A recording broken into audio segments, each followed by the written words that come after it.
Welcome back to another World Cup Fantasy Deadline stream, this time ahead of Matchday 2, and it's an early one at 5 PM, even for the USA with their ridiculous timings, you could argue, but it is what it is, and hopefully we have no more sort of dodgy deadlines. There was one for Matchday 1 last year in the Club World Cup, and even a couple of days ago with an extended 10-minute deadline. Now, hopefully it isn't going to be like a visual glitch where it says we've got 2 free transfers, and in the end, it then takes a -3 hit away from us. I will be on the lookout for that, and maybe in this deadline stream, we'll find out together. And ultimately, the 12th man is currently active on Harry Kane, which was my plan from the beginning of this tournament. But the likes of Vinicius Jr. and Analyse are still prime candidates to take that chip in particular.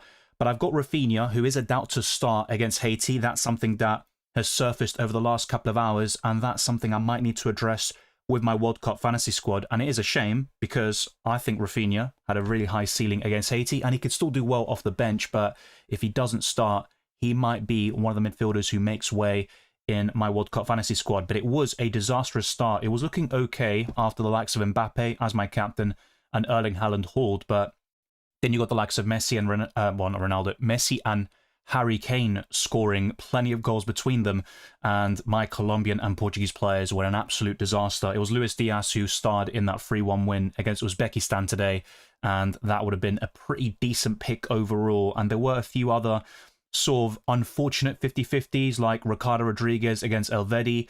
Also, you could say Diaz against James Rodriguez. There is a big difference in price. Oyarzabal against Havertz. So yeah, on a few of them, I definitely got it wrong, and there were some massive swings against me, but the gap between ranks is actually very small at the moment, so I wouldn't be too worried if you have got to a bad start like myself. There is still plenty of time, of course. We've just started this tournament, and speaking of which, there's a super chat in the building already, so big up to the community. I'll be going through as many questions as possible, and every single super chat. If you are a patron or member, your questions will also be answered. But thank you to Ahmad. Dylan, hope you are well. Was so close with Kane, he could have had 4. Yeah, he had plenty of chances. In the end, he scored from 2 set pieces, and England fans will now rejoice with the Arsenal players like Saka and Rice delivering those beautiful corner kicks and also free kicks as well. But yeah, their deliveries are absolutely spectacular, and Harry Kane is maybe the best goal scorer in world football right now. I mean, it's ridiculous. I think only Messi has scored more goals in a single season, and Kane is on, what, 69 for Bayern Munich in England? It's absolutely remarkable. And I think he could be a contender for the Golden Boot as well, which we all predicted as well at the beginning of the tournament. But yeah, Harry Kane, hopefully he can do something similar against Ghana. And honestly, Ghana didn't look great. They've also had quite a lot of issues going into this World Cup. And Thomas Partey might be able to play on Matchday 2, but either way, I think England will win quite comfortably. The second half performance was quite encouraging from the Three Lions, and Harry Kane is always at the heart of those attacks. Bellingham, by the way, had a great performance. I know John and a few other members talked about how promising he has been in recent friendlies, and they were absolutely right. He carried that over to the second half against Croatia, and it was an impressive win for England in the end. So yeah, that's a pretty good one, and hopefully Kane can do well. To be honest, look, from a non-fantasy perspective, I'd like Ghana to do well, but I think England will win. Let's see. Maybe I'm wrong about that. If I go for Harry Kane as my 12th man, he might end up flopping. So it is what it is. But good luck to you. Hopefully Ghana do well in this tournament. Had Diaz as a differential pick, and he returned massively for me. That's what I mean. Sometimes you get a player with relatively low ownership, but he won't qualify for the scouting bonus. And yeah, I think I definitely looked too much into that when it came to James Rodriguez, who could still do well against Congo. But after what I saw yesterday in that Portugal match, I think Congo are better defensively than I anticipated. And people have also told me about this in the comments section of the previous deadline stream. So I'm less bullish on James Rodriguez now. If I had unlimited transfers, I don't think he'd be in my team, to be quite frank with you. I wouldn't mind having a Colombian defender, but if there was a Colombian attacker, well, Diaz is always more likely to score than James Rodriguez. But I also looked into the World Cup record. Obviously, Rodriguez, 6 goals in World Cups and 4 assists. A really good record, I think, in 9 matches, but he was a big disappointment today. And Diaz definitely stepped up big time with 2 goal contributions. 3.9 in the bank, thank you, and good luck, mate. That's a lot of money. I've got 1.7, and that could be quite useful to replace Rafinha if necessary. And I was always looking at the midfield to make a few adjustments. McTominay and Wirtz were the original sort of players I wanted to sell, but you've got to adapt, and with the news that Rafinha could be benched, yeah, that is definitely something to address there. But good luck to you as well. I definitely need it after the start, but there isn't a big difference in terms of points. I think it's very fine margins at the moment, but the rank is definitely awful. Good to see you, Falcon. Always a pleasure. I don't think so. I think Messi should have been booked, but I think a red card, no, because there wasn't excessive force and there wasn't intent. It was very clumsy from him. He should have been booked, but I think a red would have been, well, just not the right decision for me. But I know a lot of people disagree with that. I got 103, used the 12th man. Yeah, decent score, and the 12th man, I'm not sure who you used it on, but I'm guessing it was a fairly solid one, whether it was Erling Haaland, Mbappe, Harry Kane, yeah, they all delivered. And I think for Matchday 2, we could get similar from them. I know some people used the 12th man on Havertz, which was very good as well. But yeah, in the end, plenty of forwards outscored him, like Isak as well. So yeah, I got 80 points. So in my team selection video, I actually had more points than I did now, which is crazy. But the likes of Mojica got booked. No clean sheet against Uzbekistan. So that was a massive disappointment. James Rodriguez, Vargas, and Bruno Fernandes blank. So yeah, the Wednesday was quite awful for me, actually. Things look better on the Monday, but since then it has been a bit of a farce.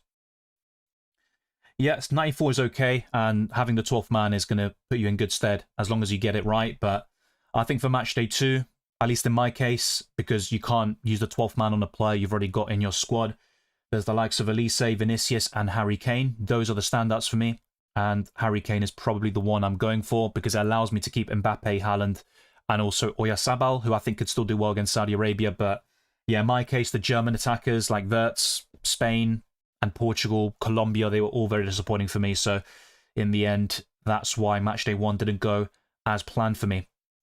Yeah, nice one, FPL Kevy. 106 is another good score. A lot of 100-plus pointers on Matchday 1. Very high scores. And 12th man on Haaland.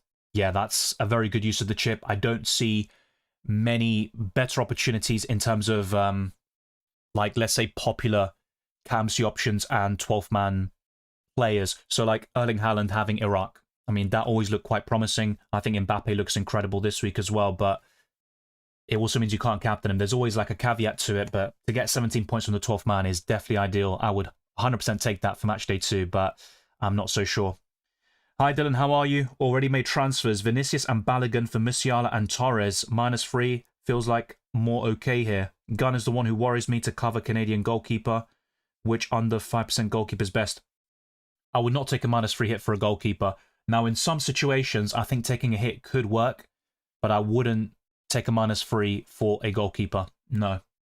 Galindez is my favourite, but he is at 5% ownership now, so he no longer qualifies for the scouting bonus. We could see something similar to Matchday 1 with Laporte, although it's less likely now, where people see that Galindez is at 5% ownership and they sell him, but we don't have unlimited transfers now, so unless people are on the wild card, it doesn't really make sense to sell a goalkeeper because of that threshold being reached. So we should be careful not to obsess too much of a scouting bonus. Maybe I did that for Matchday 1. I definitely struck a better balance in the Club World Cup last summer, where I had a few scouting bonus players. I got off to a decent start, and I did really well on Matchday 2 and 3, and it gave me the platform to perform very well in World Cup Fantasy, and that's what I need to do this year as well. But yeah, I wouldn't sell Gunn. I know Morocco and Brazil aren't great fixtures. I think Scotland will concede in both. There's always talk about Craig Gordon getting a start as well, which I wouldn't completely put past Steve Clarke and the Scottish national team, but yeah, Torres I never really liked too much, and ultimately I think he won't start on Matchday 2, so selling him is the right call. Musiala was good for Matchday 1, he scored, but minutes are always a problem with him now. So yeah, Vinicius looks really good. Balogun, very impressive performance on Matchday 1, that's for sure. So I like those two transfers in isolation, but yeah, Enner Valencia might pique your interest against Curaçao. 6 goals in 7 World Cup matches for the Ecuadorian, and he's facing one of the worst teams in the competition. If there's ever a time for Ecuador to score multiple goals, I think it's this one. So maybe consider Enner Valencia or a different budget striker, but Balogun was much sharper than Enner Valencia on Matchday 1, that's for sure. My advice, though, is to not take a -3 hit for a goalkeeper. So let's go through the other super chat. Big up to the community. Thank you very much. Positive update on Rafinha. Let me check that. Thank you for pointing that out. So the rest of the comments says Rafinha, Kane, or Vinicius Enner. As a duo, it would be Rafinha, Kane, assuming that Rafinha is poised to start, but I'm not sure if that's the case. I'll have a look now. But I have a few tweets ready for you. Let's see. Okay, so I saw one possible lineup for Brazil, which is by ESPN Brazil, sorry. And yeah, he is in it, so that's definitely worth mentioning.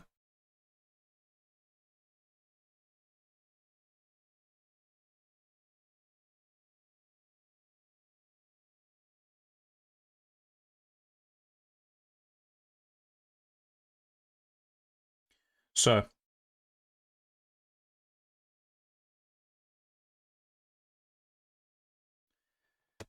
I'm going to put this up now. Thank you very much for the super chat. But yeah, Rafinha Kane would be my preference here. So let's go to these different screens. So this was from yesterday, or actually earlier today, at 4 in the morning. So there were doubts about Gabriel Magalhaes, the centre-back, and Rafinha.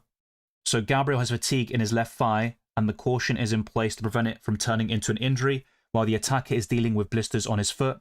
Leao Pereira and Martinelli were the ones chosen in Wednesday's training session. This was by GE Globo, a very popular news outlet in Brazil. And there was also this by Sport in Spain. So Brazil are being cautious with Rafinha. The Barca winger trained separately from the group on Monday, alongside Bruno Guimaraes and Gabriel Magalhaes. Brazil insist it is only workload management after Rafinha finished exhausted in the 1-1 draw against Morocco. And then there was this, according to ESPN Brazil. So Ancelotti tried the following changes in training. Martinelli instead of Rafinha, Danilo, Leao Pereira, Fabinho and Luis Enrique instead of Ibanez, Gabriel, Casemiro and Lucas Paqueta. He also tried out Rayan, Bremer and Danilo Santos in the starting 11. But what the Super Chat mentions here is this.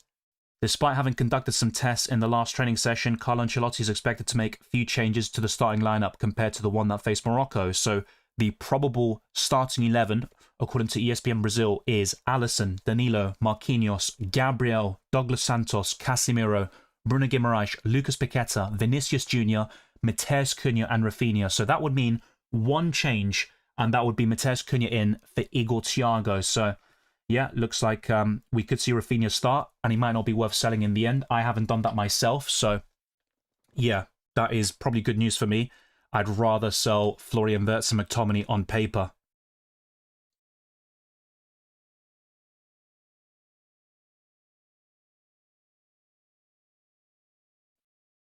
Okay, so what I'm also going to do is go to this website and drop a link in the live chat. This was pointed out by several viewers in the previous deadline stream.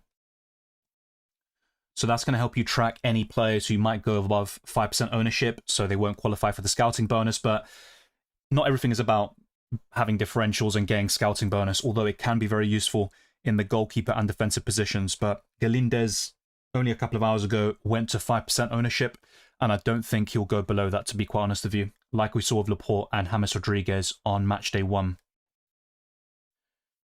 So what I'm going to do here quickly, and then I'm going to go back to my team, is show you the team selection graphics from yesterday's video.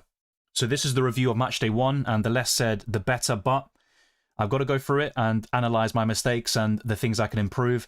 Both my goalkeepers blanked on Matchday 1. Vargas conceded against Uzbekistan, and Galindez got 3 points and conceded in the dying embers of that game against Ivory Coast. Even Rochet, who was the other goalkeeper I really considered, didn't even start, and Uruguay conceded to Saudi Arabia. So in the end, it's the likes of Dibu Martinez and Unai Simon who did very well, and there were several clean sheets throughout Matchday 1, but yeah, I didn't go for Rangel, for example, from Mexico.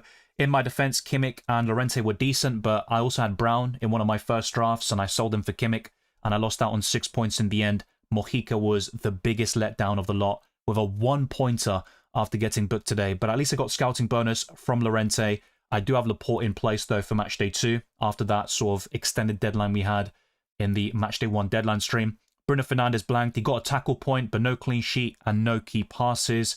The same goes for goals and assists, of course. McTominay blanked. He got a clean sheet against Haiti. That's about it. And James Rodriguez was another big disappointment. But really, the big reason why I did poorly in Matchday 1 is the midfield. I mean, everyone essentially was a big letdown. Even Wirtz, who got 5 points in a 7-1 win against Curaçao.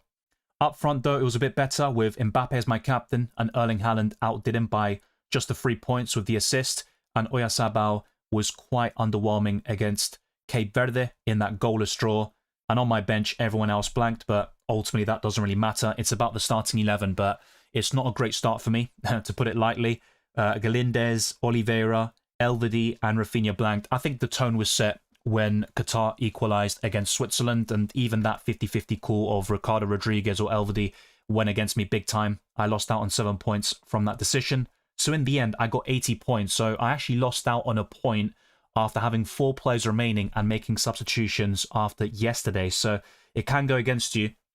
And be mindful that sometimes there are maybe glitches in the app and the website. So I think yesterday everyone was signed out and they couldn't make substitutions before the Portugal-Congo game. So sometimes it's best to just do things a bit early, but that also means you don't have all the information you need. I think the key reason why we saw those issues surface is because they added player photos to the website, and we saw that in Club World Cup Fantasy last summer, and that can also cause a glitch in the system. But hopefully it's now all up and running and we don't get any other dodgy deadlines, if you will, and also us being signed out and not being able to make subs and change the captaincy if necessary. But the rank is absolutely awful. Even in Club World Cup Fantasy, I had a far better start last season, but like I said, the gap is quite small. I think some people with 100 or 110 points will be in a really good rank. So yeah, that can definitely be made up for in Matchday 2. And honestly, I like the fixtures for a lot of my players for the following game week, but it's about nailing on the transfers.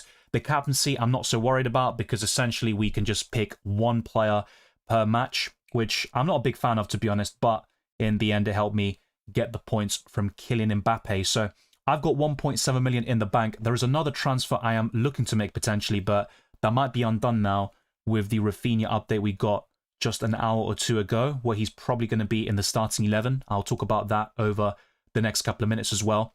But Llorente to Laporte is already confirmed. We had 10 minutes extended beyond the Matchday 1 deadline, and I was trying it out a little bit, seeing if I could buy back Laporte because I only sold him because he went to above 5% ownership. He ended up going to 4.8, so I bought him back, but the transfer counted for Matchday 2, and on the app and the website, it says I've got 2 free transfers, so it didn't use up one of them according to the website, but there is the possibility it's a visual glitch, and in the end, if I make 2 transfers, I'll be taking a -3 hit, which I don't really want to do, especially after the start I had in World Cup Fantasy. McTominay to Somerville is definitely on the agenda, although the Netherlands have a better fixture on Matchday 3 against Tunisia, and Sweden looked very impressive on Matchday 1 with that 5-1 win, but their attack is looking very promising. Their defence not so much. I think the Netherlands could score a couple of goals on Matchday 2, and that's where Somerville could come into play. And Analyse would be my favourite Wirtz replacement, although there is another premium midfielder in Vinicius Jr. who would be very interesting as a 12th man or transfer.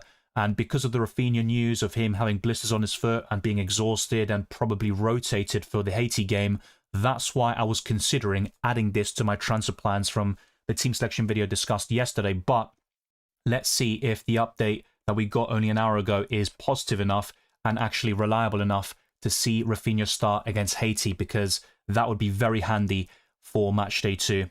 Now, the other transfer was Haaland to Kane, but that is very risky in of itself. And whilst Harry Kane is a great captaincy option against Ghana, he's also fantastic for the 12th man. And I'm quite keen to keep Haaland, Mbappe and Oyarzabal and add Harry Kane to my ranks by using the 12th man chip. So those are my current plans for Matchday 2. I won't be making every single one of those transfers, of course, only 2 of them, and hopefully it doesn't result in a -3 hit. So Galindez would start in goal against Curaçao, and if I had unlimited transfers or a free hit for this week, I would double or triple up on the Ecuador defence. Speaking of which, I've got 4 defenders in Kimmich, Elvedi, Laporte and Oliveira. All of them have good fixtures on paper, but we saw some surprises like Curaçao scoring against Germany on Matchday 1.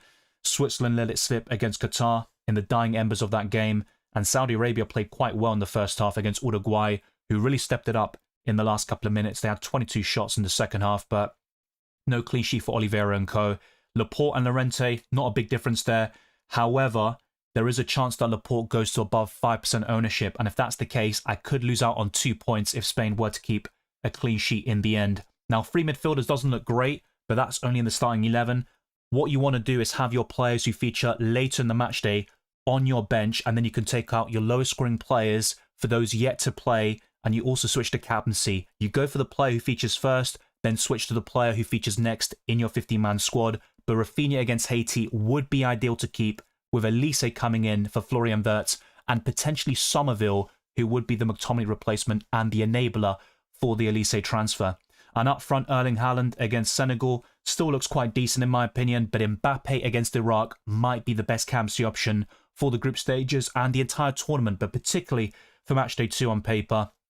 The only downside for those looking to 12th man Mbappe is you can't captain him, and I think the ceiling is very high here against Iraq, and Oyarzabal is still solid against Saudi Arabia, but Spain need to be much better in front of goal than they were against Cape Verde.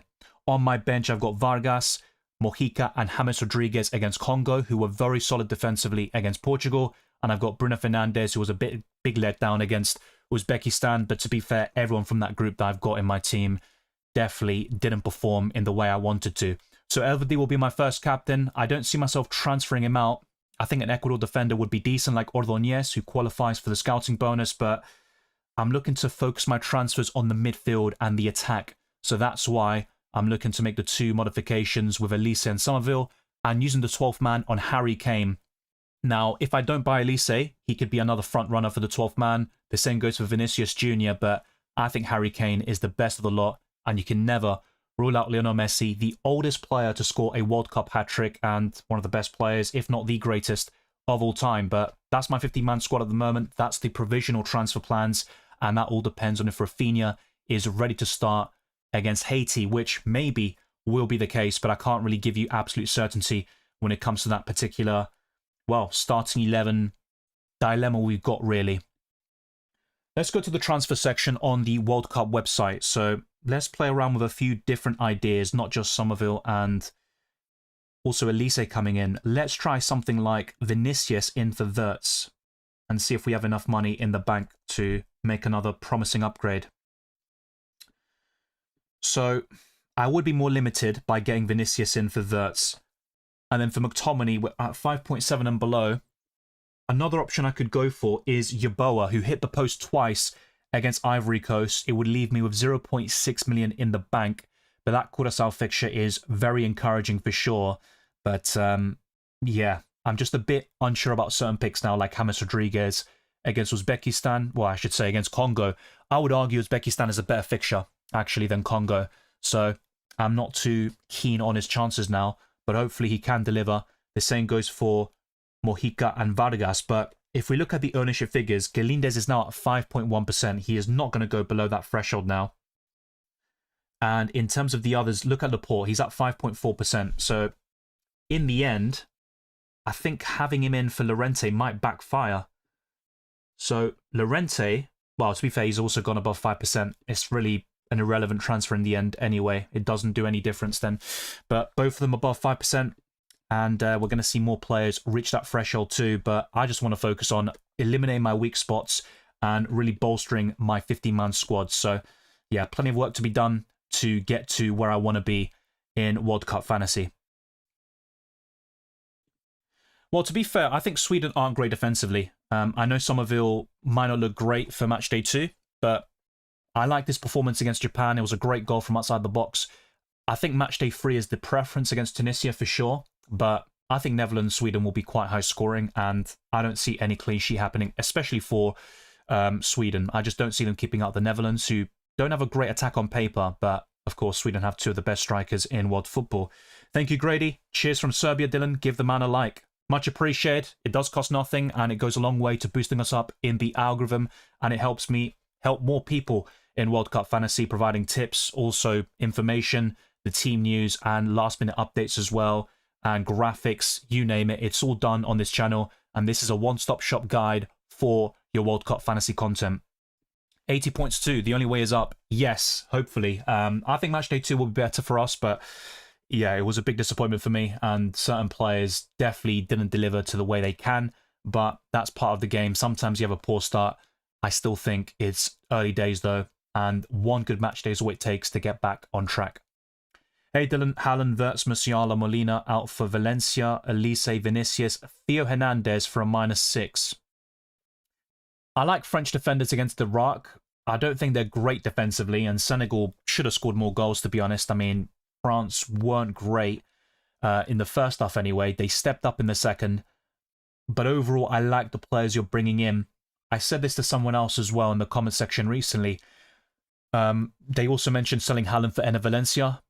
Selling Haaland for a hit is always going to be risky, and I'm not a big fan of it, to be honest. I get why you're doing it. It funds other moves, and Enner Valencia has a great World Cup record. He's facing Curaçao. I'd back him to score, but I think Erling Haaland could also do very well against Senegal and France. I'm guessing your strategy is to wildcard on matchday 3, but ultimately, I'd probably avoid the Haaland transfer if possible, but I'm guessing you need it for the other moves like Elise and Vinicius Jr.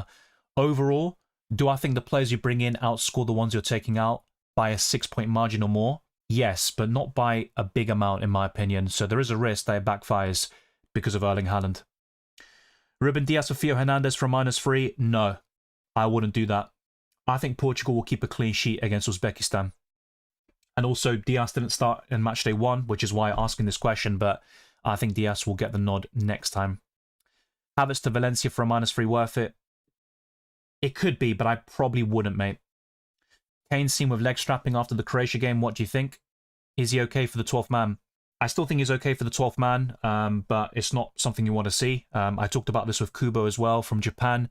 He also looked in discomfort. He's a doubt for matchday 2 now against Tunisia. I'd be more confident on Harry Kane, but yeah, it's not really what you want to see from a 12th man, to be fair. And you've also got Mbappe, if you don't have him in your normal squad. There's Elise, Vinicius Jr., and plenty more where that came from. Even an Ecuador player like Enner Valencia could be great for the 12th man, but I'd probably be less keen on that because Ecuador in front of goal can sometimes leave you scratching your head. While Aranya, it's the same as what I talked about in my matchday 1 team, to be honest with you. I've been very consistent on it for the past week now. So matchday 2, 12th man, matchday 3 wildcard, matchday 4, use the qualification booster, and the mystery chip will likely be keeping your clean sheet intact after conceding the first goal. I talked about this in recent videos. So matchday 5 or 6 for that, and matchday 8 for the maximum captain chip. So I'll show graphics probably later on, so you can see it on screen, but that's probably the one I'm looking at. Yeah, I like De Bruyne on matchday 2. Belgium are always a little bit of a difficult team to predict, and they were very disappointing against Egypt, particularly in the first half. But De Bruyne has a great record with over 50 assists for the Red Devils, I believe they're called as well, and he's got 30 to 40 goals. So his international record is outstanding as well, and he's my favourite Belgian attacker, even over Doku, who ended the season very strongly. Trossard and De Ketelaere are doubts. They had little niggles, I think, after the Egypt game, and Lukaku could start up front. So ultimately, if I had to pick one Belgian player, it would be De Bruyne. So 12th man, if I have Mbappe, Kane and Havertz. Yeah, good question. I would be looking at one of Vinicius or Elise. They would stand out to me. Now, there are others as well. Even Messi against Austria could still be fantastic. Jordan had a few opportunities against the Austrians. I wouldn't rule out a Bruno Fernandes or Ronaldo against Uzbekistan, but their performance yesterday was quite poor, in my opinion. I think I'd stick with one of those players, though. Rafinha is doubtful enough to maybe avoid as a 12th man, and you might have him already in your squad, but I'd be looking at those players, Vinicius and Elise in particular. Accidentally activate my wildcard on matchday 2. Which midfielders and forwards to choose? I have made a video on this, so check out my wildcard podcast. Let's see if I can build this on screen as well. Let's go to the transfer section elsewhere. So that's just one set of transfers with Vinicius and Yeboah coming in. Let's also do Elise and Somerville.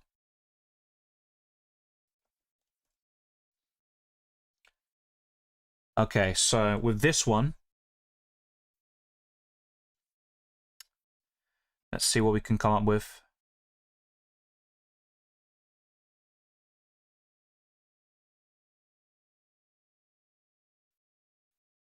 Nice one, Pixel Pusher. I wish I had 100 points, and yeah, I think 100 plus is a good start to the tournament. I like Vinicius for the 12th man. I'm backing him to do well against Haiti, but Brazil are another example of a squad that have a lot of talent on paper, but sometimes they struggle to gel. Like, would I be surprised if they didn't, let's say, beat Haiti comfortably? Maybe not, but I think they'll win by 2 or 3. That's my prediction for the game, and I think Vinicius will be instrumental, as we saw with that great goal against Morocco. So, Yeah, Vinicius is up there for the 12th man for me, but I do rank Harry Kane and possibly Elise a little bit higher. Okay, so let's build upon the wildcard discussions from my video recently.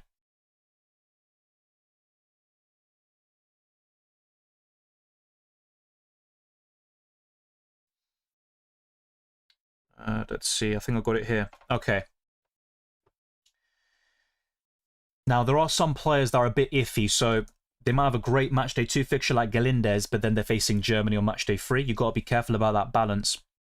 And also in other examples, you could get, let's say, a German player like Havertz up front, but he might be rotated on Matchday 3 if Germany win against Ivory Coast. So it's difficult to fully cement a Matchday 2 wildcard, in my opinion. I'd rather use it on Matchday 3. And if you have a similar squad to me, for example, I know it performed poorly, but I still think the fixtures are good enough and the players themselves to bounce back on Matchday 2 with just 2 free transfers, and the wildcard isn't necessary. But if I were building a wildcard squad right now, I'd probably go for something like this. Dibu Martinez with Galindez. I would also consider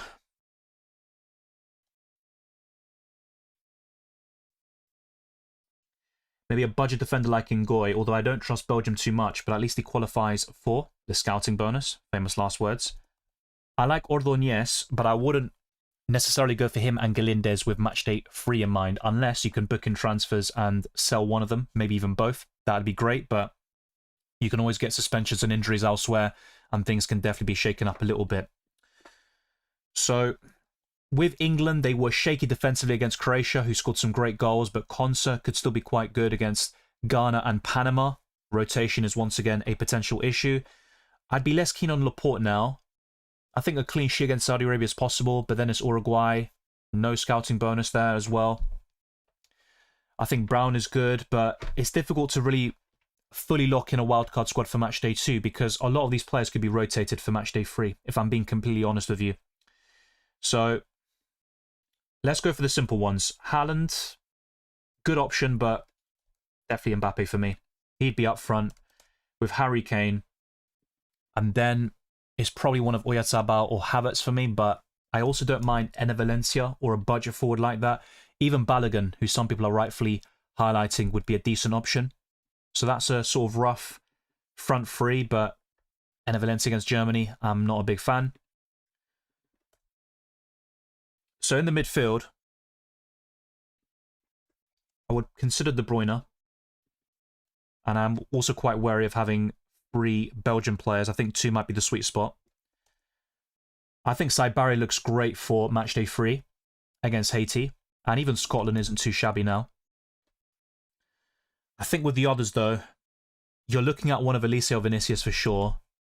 Rafinha might be a little bit out of reach or just a big risk there. And I did talk about Luis Diaz as well, actually.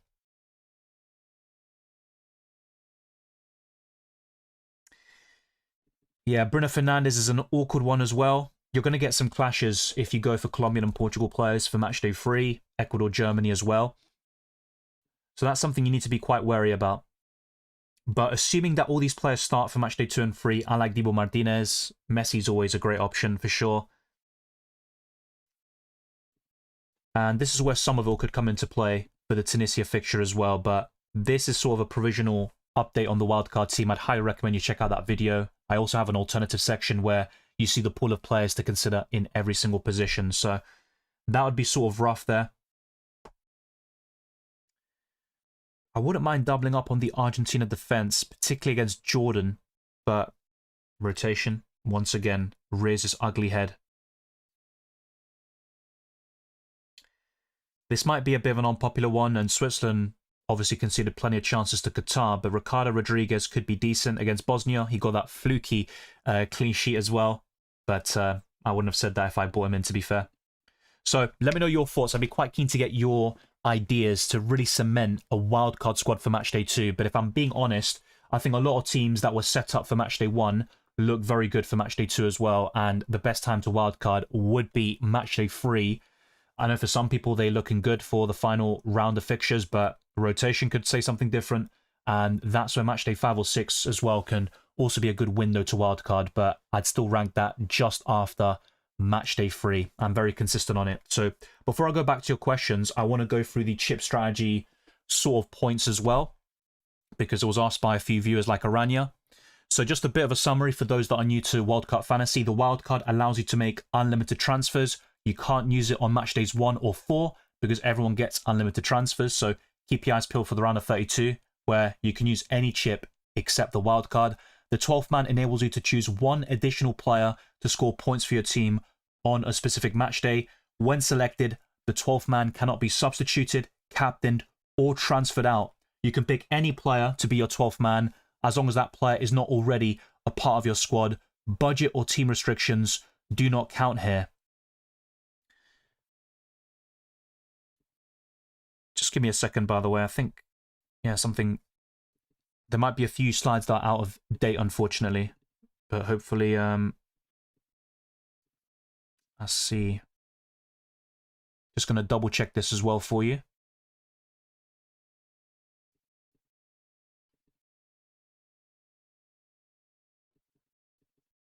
Right, okay.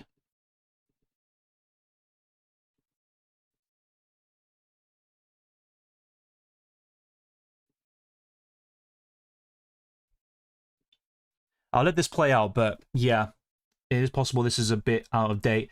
So once activated, you'll earn double points from whichever player scores the most points from your starting 11. This player will automatically be assigned the captaincy. That's for the maximum captain booster. I would use that late in the competition. The qualification booster, though, I think the best time to use it is match day 4, which is the first window where you can actually activate that particular chip. So starting 11 players who qualify for the next round earn +2 points for your team, provided they play at least 1 minute. Now, the mystery chip will be revealed officially after the matchday 3 deadline when the round of 32 opens, but I said this earlier, it looks like that's going to be a clean sheet booster. So if your goalkeeper, defender, or midfielder, so the positions where you score points for a clean sheet, if they concede a goal, you will still earn the clean sheet points. It's only until they concede a second where you lose those clean sheets with the mystery chip active, but we'll find out in due course. So all chips except the wildcard can be deactivated before the matchday deadline, and a chip can only be used once. You can't use multiple boosters at the same time, so for those wildcarding now, you can't use the 12th man at the same time. Both the 12th man and maximum captain chips were in the previous Wildcard Fantasy Edition, and the qualification booster was the mystery chip in the Club World Cup last summer. So, let's see, I think what I'll do is actually go back to the transfer section, probably go back to this later, and then I'll show you my chip strategy on screen so it's easy to follow as well. But I'm just going to make sure that all of this is updated for you, because I think a few things were from a couple of weeks ago. So I'll get that done for you.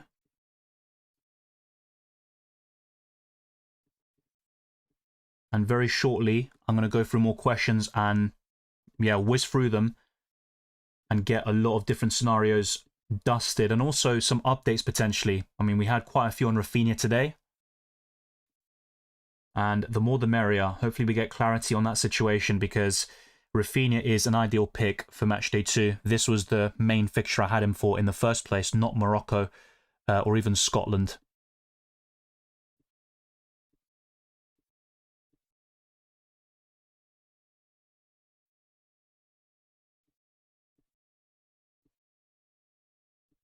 Okay, so that should be updated. So I'll go through that later on in this stream. Keep your eyes peeled for that very soon. And make sure to drop a like on this stream, subscribe to the channel. We are closing in on 40,000 subscribers now on the platform, and it's all thanks to your support. I think there's another super chat in the building. So by Sid, big up to you. My logic of Vinicius over Elise is that Vinicius can be a captaincy option, which Elise will not be because of Mbappe. Better 12th man option, Elise, Kane, Messi. The thing is, the same applies to Kane and Messi, and I would argue that Kane is a better captaincy option than Elise and Vinicius. I mean, it goes both ways. He's more likely to get more points, but at the same time, you want that for the captaincy potentially, unless you lock in a captaincy haul from early on. So that adds another dimension to the game, which I do like. I think the 12th man is a interesting booster for sure. But my favourite is probably going to be, Well, I said Elise anyway over Vinicius Jr., but that's also because I back the French attack a little bit more, and I think France have more firepower up front. I think with Brazil, it's a bit disjointed at times, and look, Haiti's a great fixture, so is Iraq on paper, but I get your point, and ultimately, if you're backing Vinicius and you want him for the captaincy, then Elise makes a lot of sense for you, but if you don't have Harry Kane, I'd still recommend him for Matchday 2, and you can wildcard him in for Matchday 3 if England still have something to play for by then, which might not be the case, actually, after their great start against Croatia yesterday. So, very good question, and they're all viable for the 12th man and for the captaincy, but I'd probably use it on Harry Kane and then Elise in your case, whilst buying Vinicius Jr. That could work very well for you. So I'm using the 12th man on Matchday 2 and the wildcard for free. You can't use 2 chips at the same time, which I just said a few minutes ago. Yeah, Diogo, there's a video on that, which I posted a couple of days ago. Check that out. And I was sort of like playing around with the wildcard team for Matchday 2 and 3. But if I'm being completely transparent, I think what I say now could easily be out of date in a couple of days' time because it depends on the results. So certain teams that won on Matchday 1, they might drop points on Matchday 2. And if that's the case, they still have something to play for Matchday 3. Now, other teams, for example, might already secure qualification, and by that stage, they're going to rotate. So that's what makes it tricky to have a great squad for Matchdays 2 and 3 simultaneously, especially if you built a team specifically designed for Matchday 1 and 2. So, yeah, I think the way you started this tournament will play a big part, and ultimately, a lot of us will have a good squad on paper for Matchday 3, but rotation, injury, suspensions can play a huge factor and make it very different in a couple of days' time. But this is a sort of like guide that I would look at in terms of some of the players I'd look at. But you saw the wildcard video. The whole pool of players for every single position is also dissected. So maybe an Argentina defender like Tagliafico, who missed Matchday 1 but should be available for Matchday 2 and 3. He could be good. Molina was benched against Algeria, but I think he'll start there as well. But the goalkeepers is very tricky. I think Vargas and Galindez look really good for Matchday 2, but not for Matchday 3. I don't think they'll keep a clean sheet, really, but stranger things have happened. I like Martinez for 2 and 3 from Argentina, but the problem with that is he could be rotated for the Jordan game, or Argentina will rotate heavily elsewhere and then concede and not be as well into the game. They might just take their foot off the gas a little bit. So that's what I mean. World Cup is completely unpredictable with this short format, but let's try this in terms of building a very solid wildcard platform. Yeah, I think a Colombia player would still be good. I talked about Diaz already a couple of days ago, but ultimately it's the Portugal game that puts me off for Matchday 3. I do like Saibari, though, and Somerville as sort of mid-priced and budget midfielders in the game. I think they look really good for Matchdays 2 and 3. De Bruyne is my favourite Belgian option, and De Ketelaere might not start now. I think Lukaku could up front. So, let's go for a few other options here. I mean, French defenders have been mentioned. Saliba could be decent. Theo Hernandez as well. Let's see if Theo Hernandez does qualify for the scouting bonus. Not bad. Not a big fan of him as a fantasy option, but against Iraq, I think a clean sheet is possible. Norway, not so much, though. And that's what I mean about the balance between 2 and 3. It's just not going to be there for every single pick. I think a Brazilian defender could work. I mean, Gabriel Magalhaes is a bit of a doubt, but he was in the predicted lineup I talked about a couple of minutes ago, actually, at the beginning of the stream. So that could be quite decent. Now, there's a lot of money in the bank, by the way, but we've got room for one more player, and that's where Balogun could come in, Isak, Gyökeres, Havertz, Oyarzabal. But with every single one of them, there are some question marks, whether for Matchday 2 or 3, they all have a slight problem there, but I think Balogun's quite decent, actually. I still like Bruno Fernandes, but you know what? I'd go for something like this. Elise in, 1.2 in the bank, and we still have room for improvement, especially in that defense, which isn't amazing, to say the least.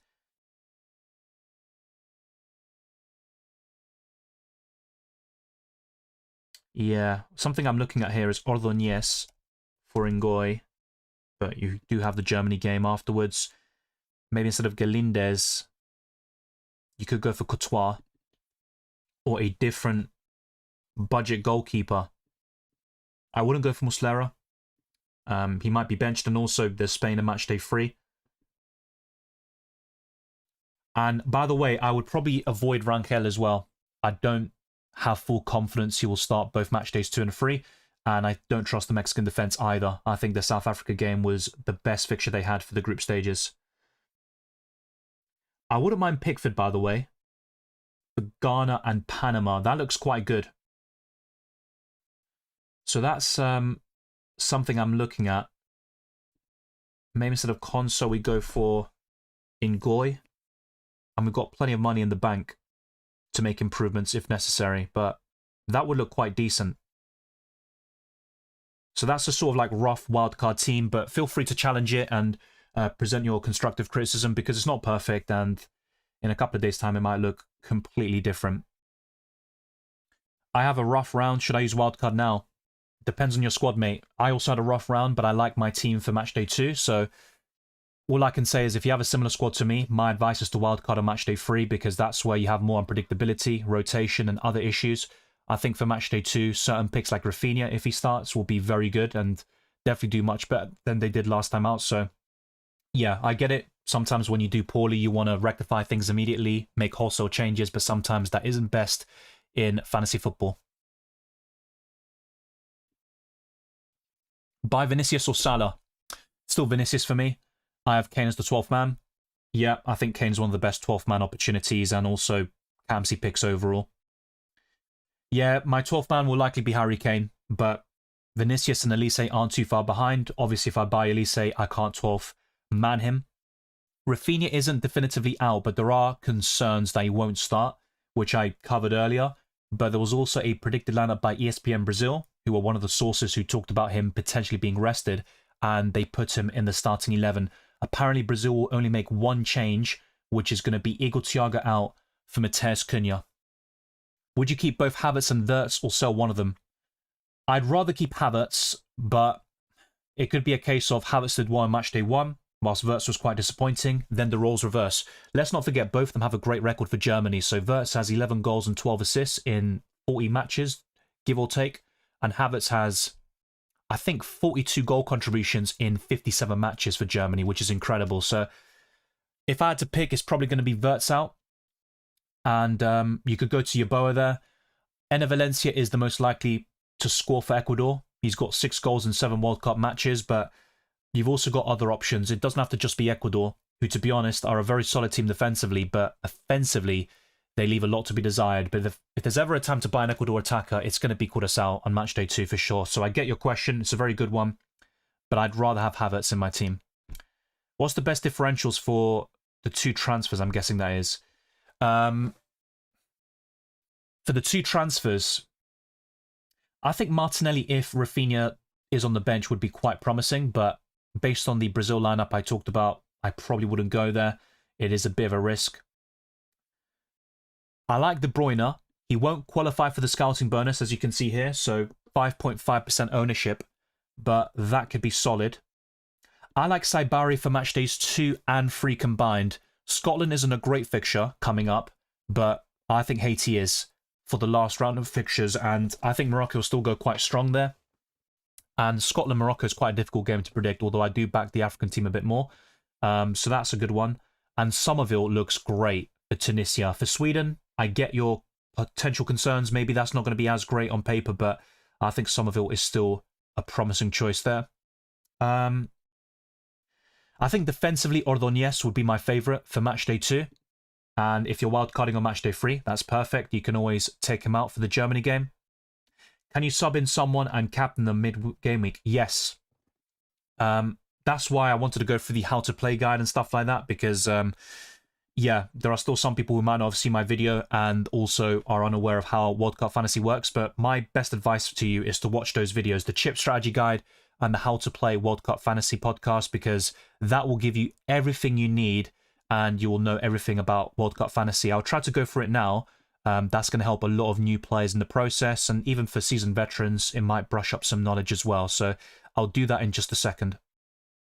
Let me just make sure this is all updated. For some reason, I lost the files that I had planned already for this, so apologies for that. So that should be fixed.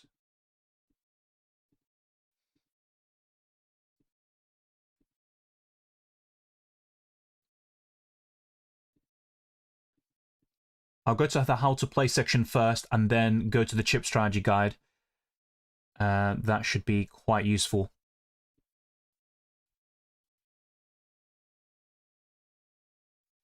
If you haven't done so already, by the way, drop a like, subscribe. We are closing in on 40,000 subscribers. And join the Discord server. There are many links in the description. That includes my World Cup Fantasy Mini League. There's an auto-join link, and you can copy and paste the code into the FIFA app or the play zone on the FIFA website. So very easy to join that. Let's now go to the how to play section very quickly. I'll whiz through them. So, as usual, you get a 100 million budget. Player prices are fixed. You're going to see that in a later slide, so you don't need to worry about that as you see for UCL Fantasy or FPL. And as always, you have to pick 2 goalkeepers, 5 defenders, 5 midfielders, and 3 forwards. You have to play one of these formations, a 3-4-3, a 3-5-2, 4-4-2, 4-3-3, 4-5-1, and then 2 5-at-the-back formations. But the way you change formation is by making substitutions. It's as simple as that, as long as it's eligible. So you can pick 3 players per country until the round of 16 for Matchday 5. That's where it increases to 4. And then for the quarterfinals, it's 5. For the semi-final, it's 6. And for the World Cup final and 3rd place playoff, we can pick 8 players per country. Now for budget and transfers, we get an increase of 5 million for the round of 32 on Matchday 4. We'll get to that when the time comes. And that will be available after the Matchday 3 deadline. So all player prices are fixed. It's very important to note that. You can make substitutions between your starting 11 and bench players as long as you keep a valid formation, and the captaincy can be changed after a captain's match is finished, provided your new captain has not yet started their match. The same goes for subs as well, by the way. And what you want to do is have those playing late on the match day on your bench, and you bring them on for your lowest scoring players in the 11. So there is terminology like lock player and unlock player, but essentially you can manually substitute any player in your starting 11 who has completed their match with a player from the bench whose match has not yet started. It's also possible to swap an unlock player in your lineup with an unlocked player on your bench at any time, and this can be done repeatedly as long as both players remain unlocked. So all of this is basically really drilling it home in terms of how that works. There is a fixed deadline for transfers and also a rolling lockout system. So that means you can make substitutions and keep changing the captaincy, which is very rare, by the way. Even UCL Fantasy doesn't have that. If you want to change your captain or vice-captain during a match day, you can do so as many times as you would like. One key point I want to make that, by the way, with the vice-captaincy, you don't want to vice-captain the player who features last, because you might need that player for the final captaincy shout, and that could be the difference between a haul and a blank. So if you've got 2 or 3 players from a certain country, vice captain one of those players, or even one of your goalkeepers, someone that you don't want to really captain, by the way, and that will help you to basically maximize as many captaincy opportunities as feasibly possible. Hopefully that is all well and good. And in my case, well, I'll show you an example of what I might do. So automatic subs only take place if you make no changes to your squad and a player in your starting 11 doesn't feature. And that's where your captain can become your vice-captain by default, so then the vice-captain will get double points. But you don't want to do that. You want to be in control of your substitutions by doing them manually. So with the captaincy, you score double the number of points. With the armband, that's all very simple. A lot of people have questioned why the vice-captaincy even exists. It is what it is. I went through these slides earlier, and I'm going to talk about the best time to use every single chip very shortly. But it was all covered in my chip strategy guide and the how to play World Cup Fantasy video. And yeah, I talked about this earlier. You can only use every chip once, and you can't use multiple boosters at the same time. So we'll talk about extra time and penalties when the time comes. But yeah, all points scored during extra time count towards fantasy scores, except penalty shootout goals and saves. They do not count. Now for transfers, you can carry over 1 unused transfer into the next match day, but some people have been asking me, what if I make 2 transfers, then wildcard? Well, to be quite honest with you, it's not something I recommend because, well, the 2 transfers form part of your wildcard anyway, so it makes no difference whatsoever. And people have been asking about, if I do this first, will it change anything? The answer is no. That's not going to do anything. Now, with a hit, it's a -3 in World Cup Fantasy and not the usual -4.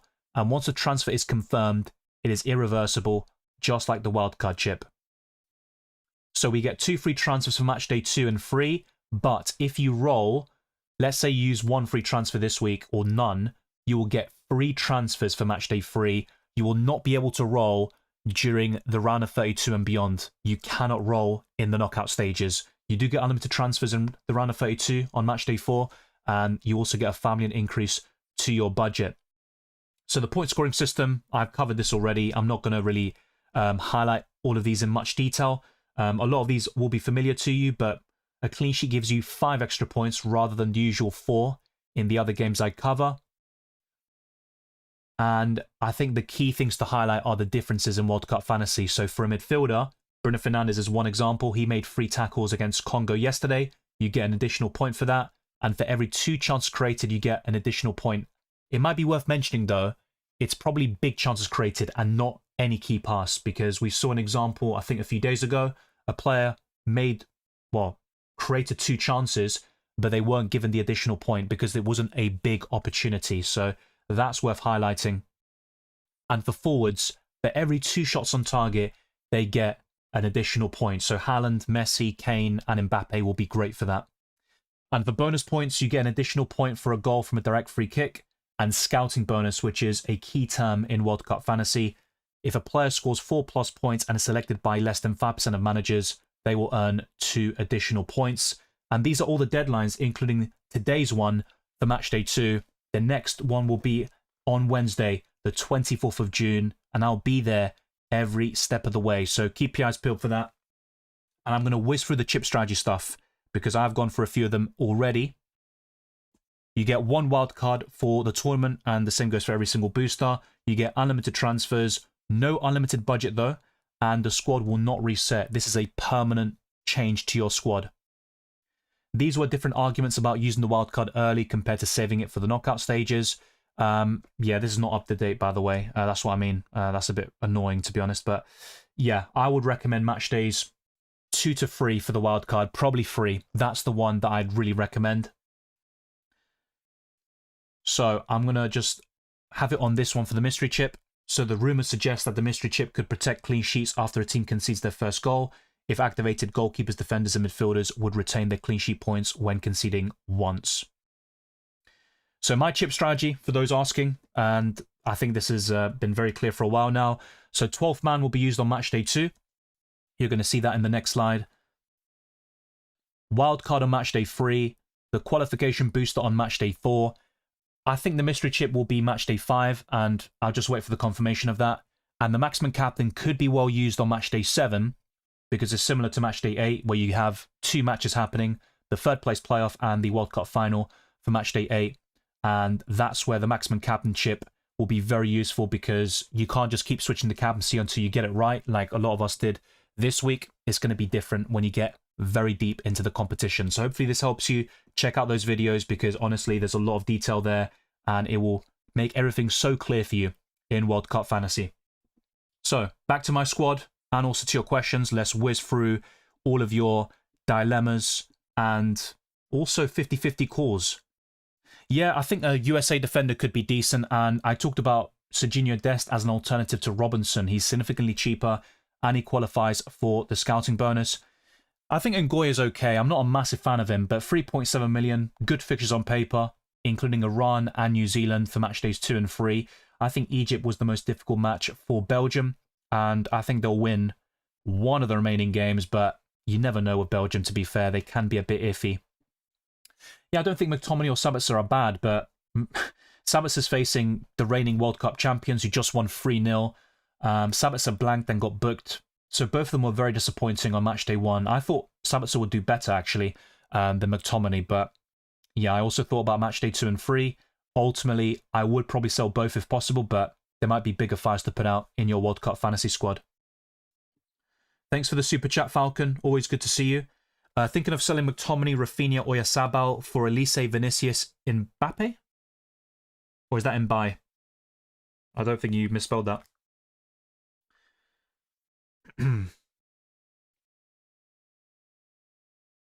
Risky, I know, but I would just have 5 million for a forward.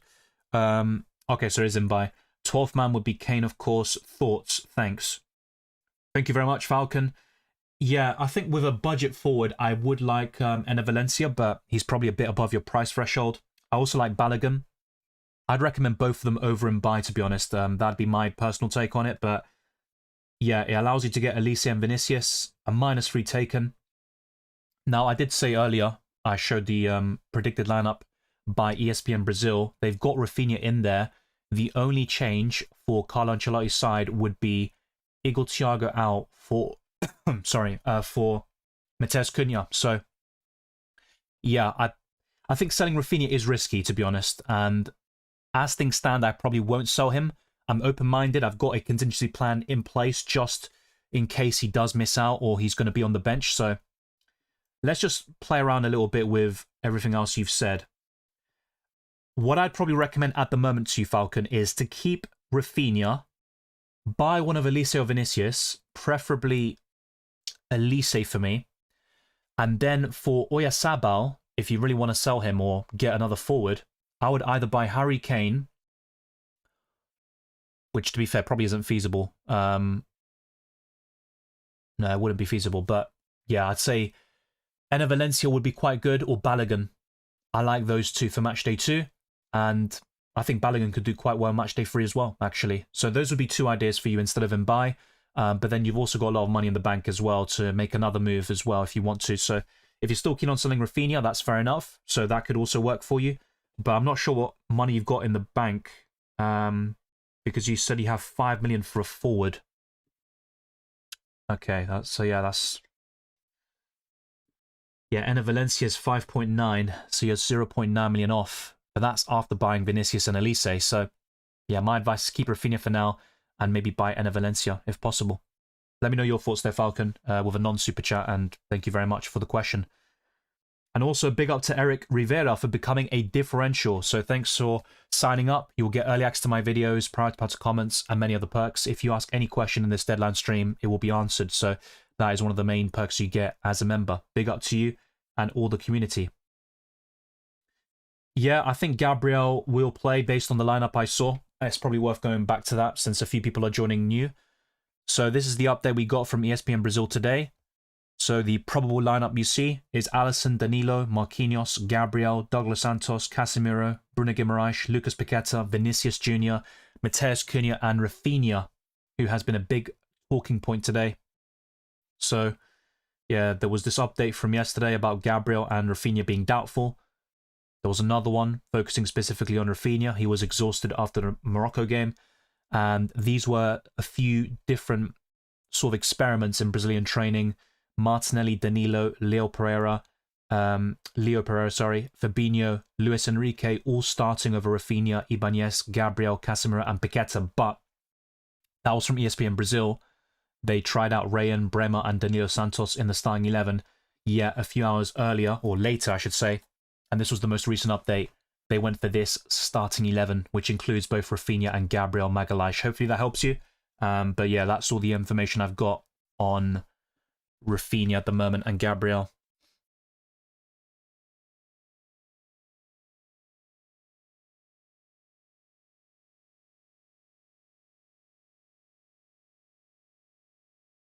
Just checking for updates on Twitter.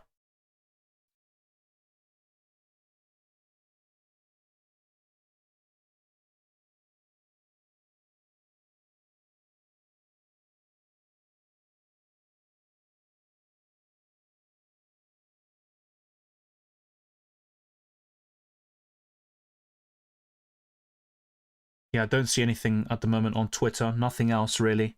So I might need to go back to this later on in the stream.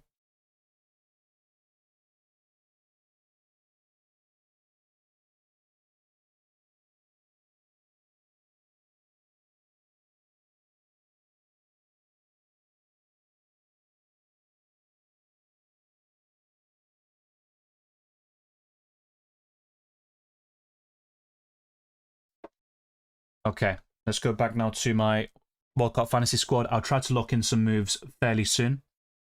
Welcome, Safar. Good to see you. Do I 12-man Elise or Valencia? I prefer Elise. Best budget mid, Somerville, Nemecha, Kamada. Kamada basically scored a goal without knowing it. I mean, he was in the right place at the right time. He's not someone I'd recommend in World Cup Fantasy personally. I think from those three, Somerville looks best for match days 2 and 3 combined. Isn't Quinones from Mexico a good pick? Well, he played very well against South Africa. He scored a good goal, but yeah, I think with Mexico, the goals will be spread. And look, he's a decent pick for match days 2 and 3. The fixtures are good. I don't think they're bad, but he's not really someone I'm looking at, and I don't have that full confidence in him producing returns for the remaining games for Mexico in this World Cup, but that's just my opinion on that. Who is the best midfielder I can get for 8.1 million? For matchday 2, Luis Diaz looks really good, but Congo are solid defensively. I think in this case, I like Saibari, but I think a few of these midfielders I like more for matchday 3, actually. Doué would be a good option against Iraq, but will he start? There is a chance we see Barkala or Cherki get the nod. So I think with the France national team, apart from Elise and Mbappe, the rest of the attack is up for grabs. But if Doué starts, he'd be my favourite. What do you think about Mbolo and Saibari? And I like this Saibari pick, especially for matchday 3. Mbolo, well, he scored the penalty. He's got a good record for Switzerland, but yeah, Switzerland were quite underwhelming. They should have scored more goals, to be fair, against Qatar. Mbolo had a good chance or two, but I'd rather keep Balogun instead of going for Mbolo. Saibari looks good, but you're selling Bruno Fernandes. I would argue he's a keep against Uzbekistan, to be honest. So, good ideas, but I don't think the players you're bringing in are better than the ones you're bringing out. I think Lisandro will start most games for Argentina. He's now first choice alongside Romero, but Otamendi could get a start, especially if Argentina beat Austria. I could see Otamendi starting against Jordan. That would be my opinion on it. Well, my 2 transfers haven't been confirmed yet. So let's go now here to the transfer section. I could get Vinicius Jr. and Yeboah in for Florian Wirtz and McTominay. But what I discussed in my team selection was getting Elise and Somerville, who is a massive differential, 1.3% ownership. And look, I could still get Yeboah instead of Somerville, to be fair. But I'm going to put a poll out on my channel in the live chat right now. And I did put one out earlier, which you can also vote in. Make sure to do so. And drop a like on the stream, subscribe, all that good stuff. Things are definitely going to spice up over the next hour, and things are going to become even more chaotic. So make sure to lock in your squad and have everything set. The website and the app can be a bit dodgy, to say the least. So let's get this poll up and running.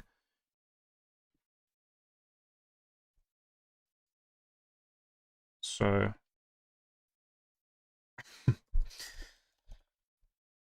Lisa and Somerville, Vinicius Jr. and Yeboah.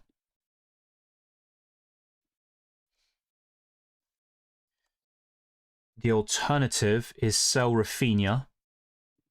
Let's get this up here.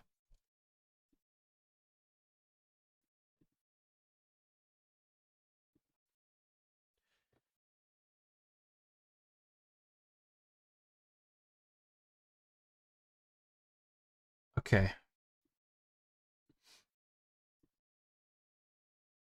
So if Rafinha were to be benched, and I don't think we'll get confirmation before the deadline, we could do something like this. Still get one of Elise or Vinicius Jr.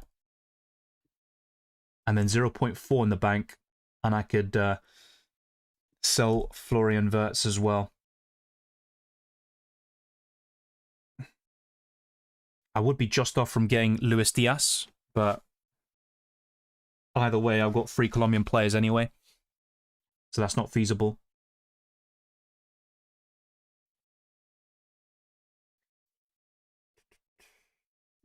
I could even triple up on the French attack with Doué, but that's very risky in my opinion. So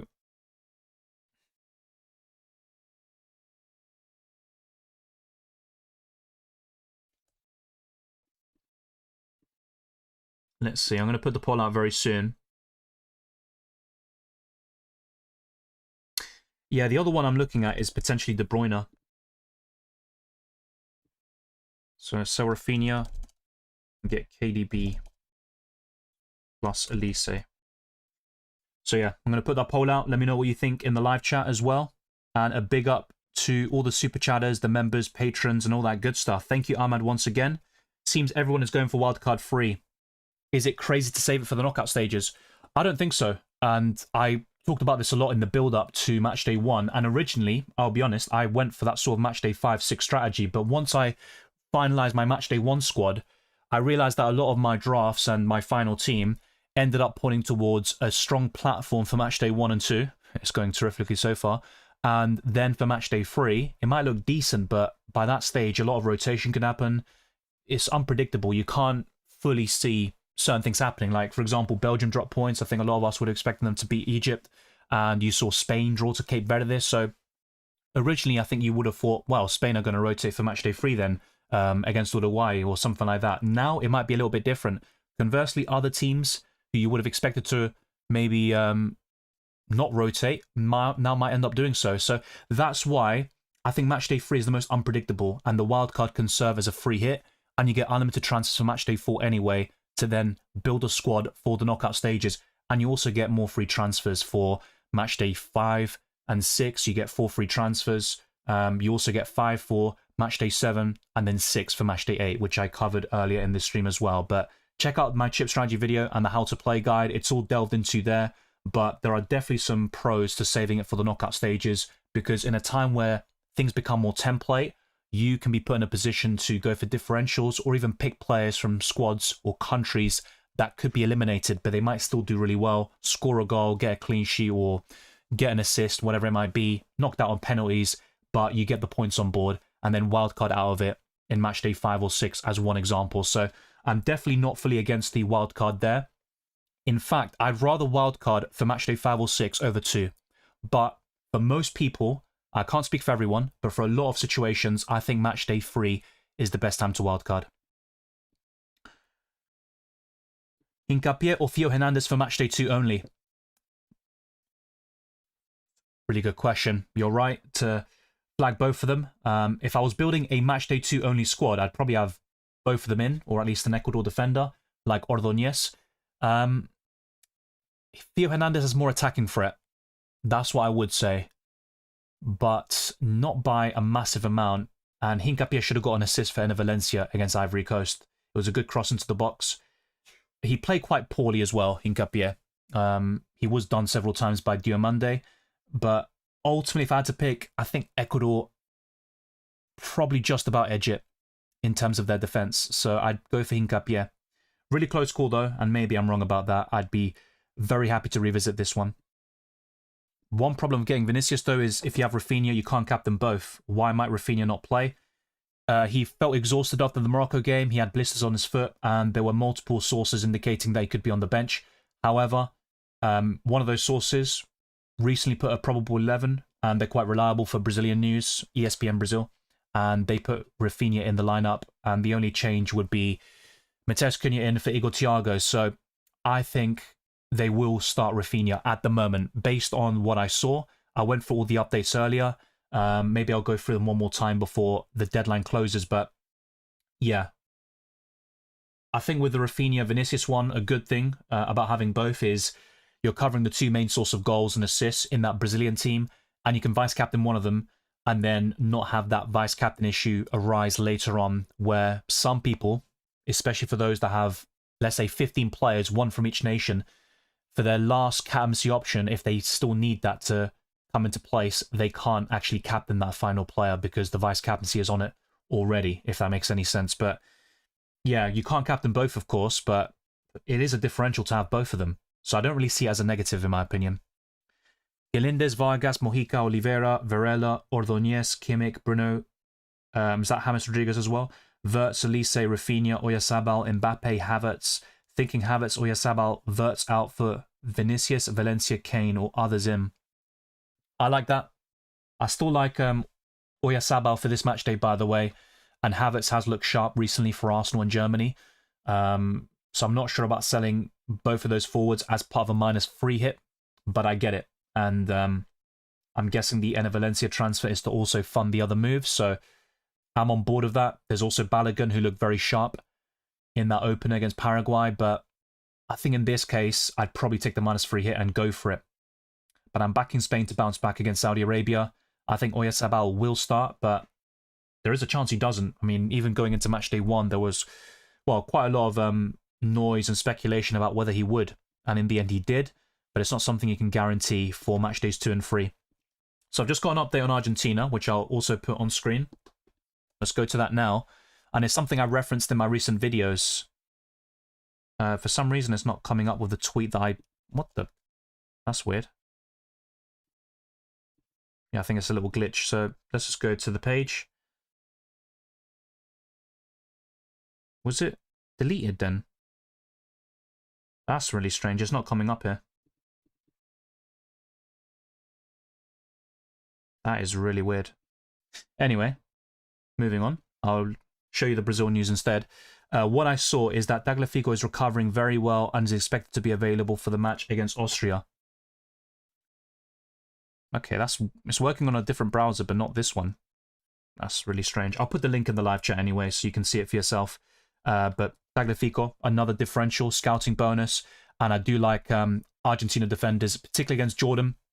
But obviously the downside to that is if Argentina beat Austria, they will have qualified and secured top spot essentially, and if that's the case, they can rotate very heavily. And with Tagliafico having the injury problems in the first place, he could be rested and saved for the round of 32, but one to definitely look at. Thank you, Ahmad, for the super chat. Very kind of you. I remember in UCL, many got burned in the knockouts, including myself, when teams unexpectedly got knocked out. I want to avoid a similar scenario. Very good point. We'll obviously use it in free, if absolutely a must, but want to try saving it. So I don't want to purely base it on my experience, but there was one time in UCL Fantasy where I wildcarded late. I think it was for the first leg of the quarterfinals, so that would have been match day 13 out of 17. And that was my worst performing season, and I was not a terrible rank. It was still around 20k. But yeah, that was a bit underwhelming. In every other campaign for UCL Fantasy, I usually use it quite early during the league phase. And the same goes for the Euros, the World Cup, Club World Cup, any international tournament. I tend to use the wildcard fairly early on. And for match day 3, to kind of give you the other side of the argument, I used the wildcard in Club World Cup Fantasy, and I didn't do great. It wasn't like a terrible performance, but I believe my original team outscored my wildcard for match day 3, which was very disappointing. And you're right, because sometimes you get these upsets, and with the World Cup, the extended format, sure, a lot of these top nations will go through, but you get quite a lot of shocks and surprises, and that's where having the wildcard later on can really help you. I think it's an underrated strategy, don't get me wrong, and if, for example, I get to match day 3 and I firmly believe that most of my players will start and I don't need to make multiple transfers, then in that case, I might be open-minded to saving it for match day 5 or 6. Having said that, I don't think that'll be the case for me, and whilst I get your point, and I think it's a very good argument, and I'm definitely welcome that sort of different strategy, I think for a lot of people, maybe not for you, I just don't think match day 3 is really a time to ignore the wildcard chip. I think it's a great time to use it, but everyone's situation will be different. Paredes says, in need for a under 5.3 million midfielder. Ooh, I would have said Somerville, but he's 5.3 million, so yeah, that's not great. Probably Yeboah from Ecuador. He hit the post twice against Ivory Coast. Very wasteful in front of goal, but I think Ecuador will score a couple of goals against Curaçao, maybe 3 or 4. That's the only game I trust their attackers in, because for Germany, well, that's a different kettle of fish, even if the Germans rotate, and if Ecuador were to go through to the next round, yeah, I think it's just about their defense and goalkeeper. Nothing else there. So Sabitzer and Musiala to Vinicius and a 5.3 million. And 12th man, Elise or Yamal. Yamal's quite a good one, actually, for the 12th man. Very underrated or overlooked anyway, because he was benched in the first game. Reports indicate that he's desperate to play. And he probably was for the opener against Cape Verde as well. He looked lively when he came on. Not great, but yeah, I think Yamal will ease into this tournament or grow into it. I'd rather go for Elise, though. I just think the France attack looks a bit better at the moment. And don't get me wrong, I think Spain might be a better all-round team, but based on what we've seen in this tournament so far, I think the standouts have been Argentina, England, and probably France. Then there's other countries like Morocco that have been quite impressive as well. But I think Elise for me, 12th man, and I would go for Yeboah as your budget differential midfielder. Hopefully that helps you as well, Paredes. Big up to you, and thanks for the question. So yeah, this is the update we saw from yesterday about Rafinha and Gabriel. This was another one about Brazil being cautious with them, and that Rafinha finished exhausted after the draw against Morocco. And then all of these possible changes for the Brazilian national team that they experimented with in training. And then there was this update, the most recent one. And what's worth looking at is the probable lineup, which includes Gabriel and Rafinha. Only one change, Cunha in for Igor Thiago, with the rest being the same. Okay, let's now go to my World Cup Fantasy team. We've got 49 minutes to lock things in.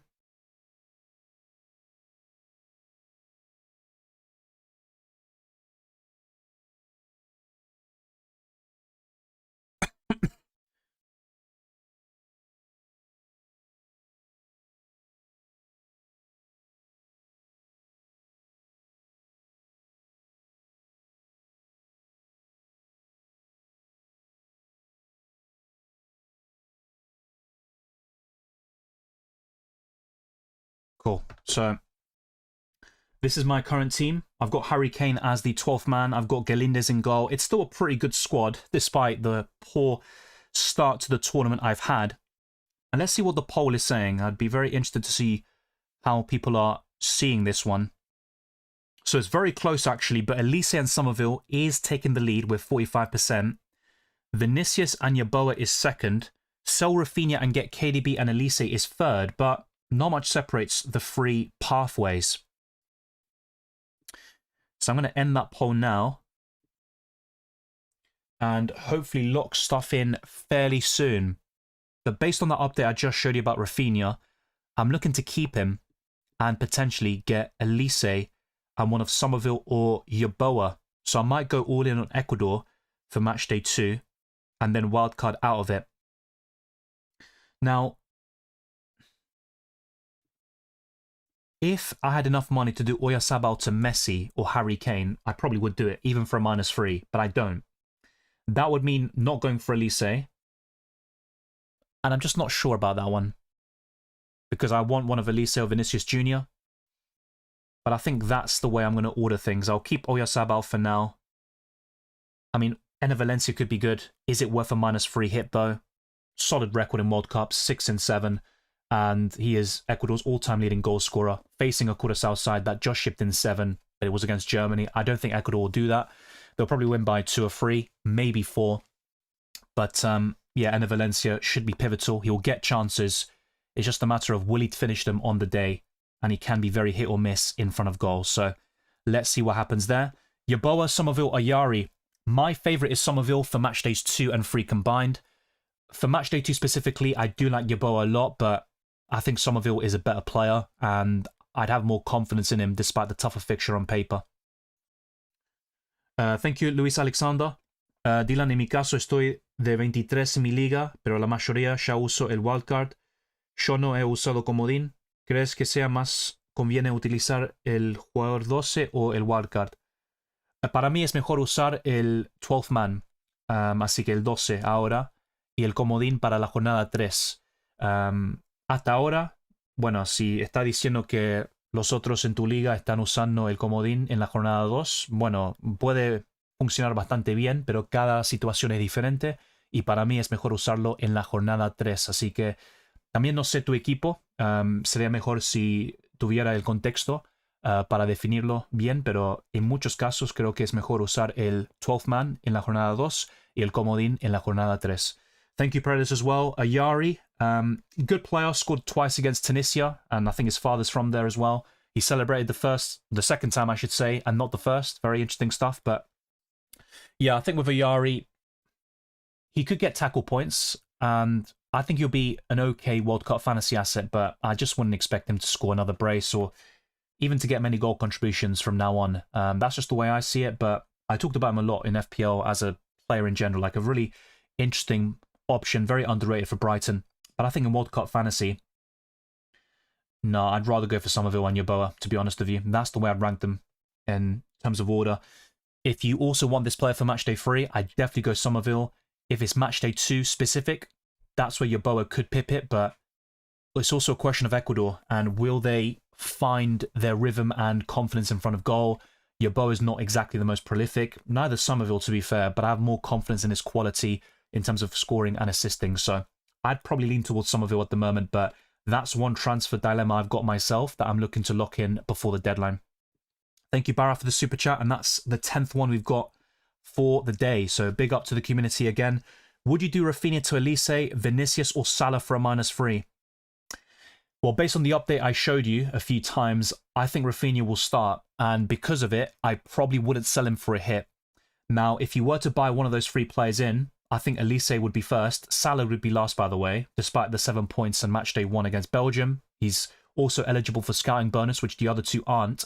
But I think it's a question of Vinicius or Elise, and I prefer Elise just a little bit more. So that'd be my take on it. Thank you as well to Luis Alexander. Good to see you again. Tengo Haaland, Mbappe y Oyarzabal. Y estoy pensando meter a Kane de 12 y tengo 2 cambios más. ¿Qué podían ser, Somerville o Havertz? Me gusta Havertz, pero creo que en este contexto, especialmente si no estás usando el comodín para la jornada 3, creo que Somerville es una muy buena opción. Tiene menos de 5% ownership y es una diferencial bastante grande. Hizo un gol muy bueno contra Japón y para mí contra Suecia y Túnez creo que es una buena opción para ambas jornadas, pero si tuviera que elegir sería Somerville en el medio campo y Kane de 12 man está muy bien. Creo que tenía algunos problemas después del partido contra Croacia, pero para mí va a estar bien. Y Harry Kane es uno de los mejores para usar el 12 man y también para poner de capitán, pero obviamente no puedes poner como capitán tu 12 man, como dije en inglés también. Thank you very much, Luis Alexander.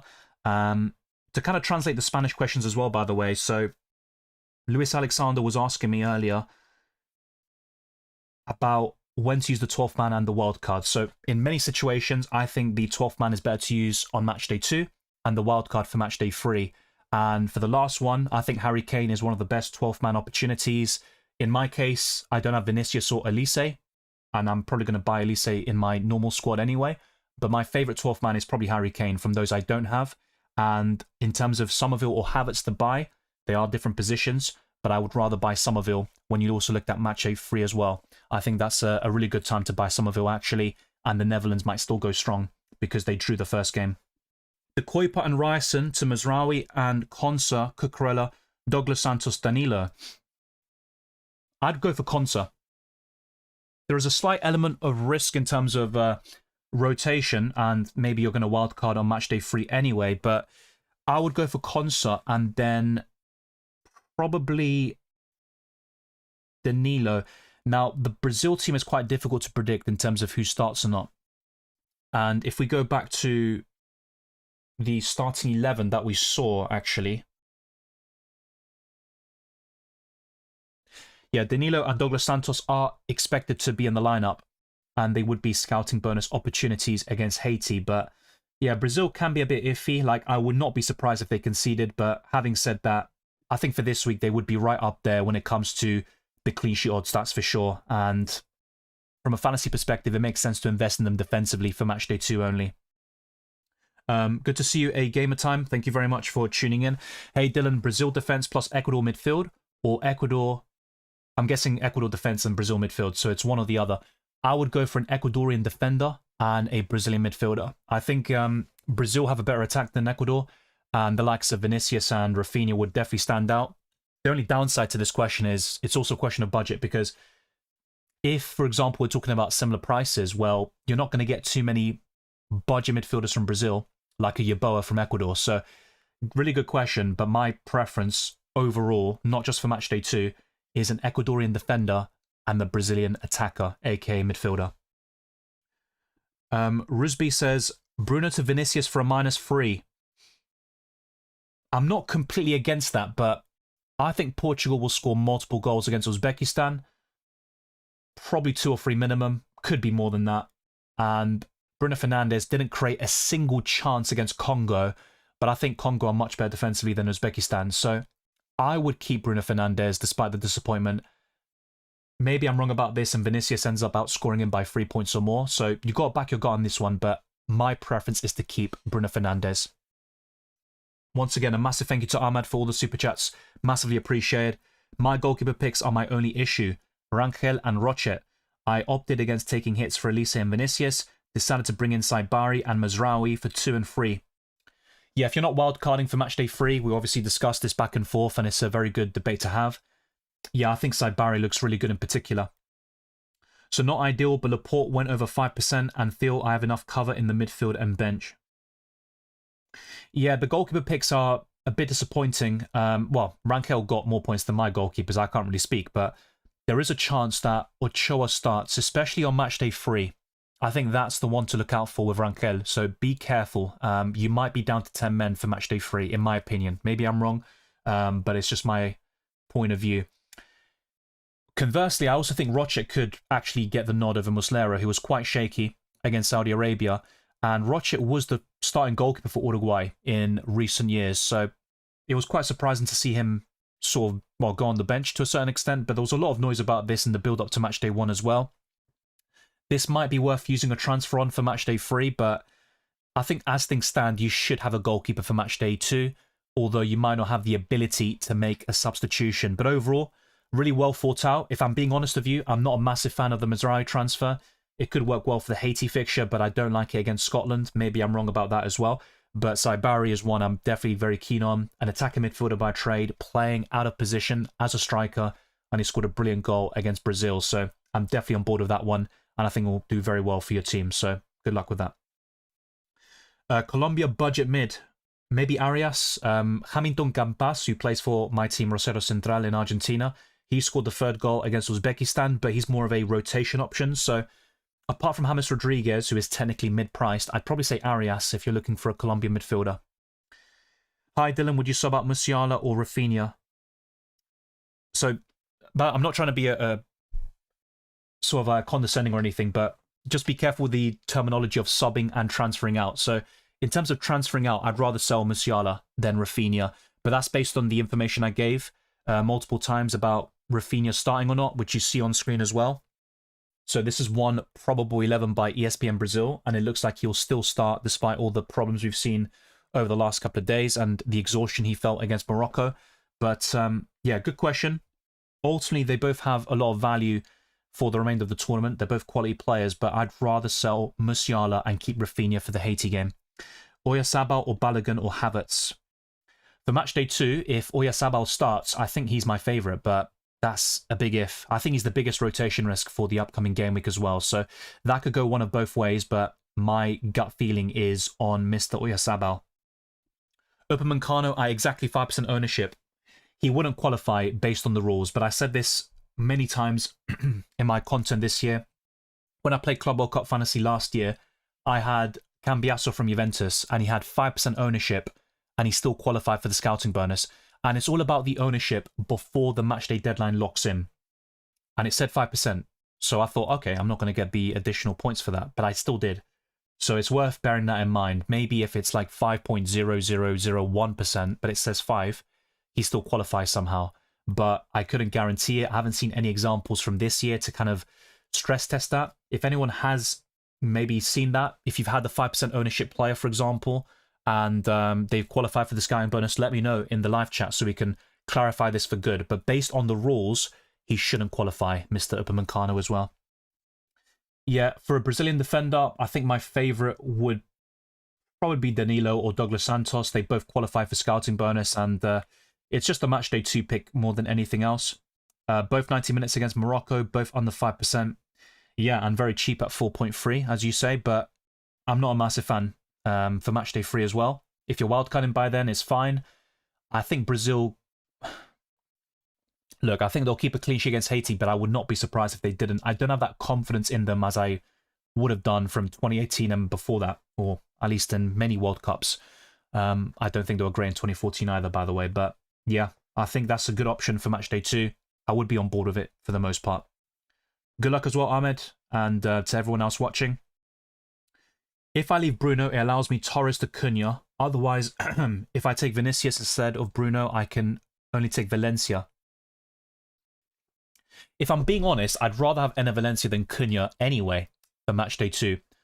Sometimes the cheaper option is the better one, but I would only buy an Enner Valencia if you're going to wildcard a matchday 3 because I don't like him or any Ecuador player against Germany.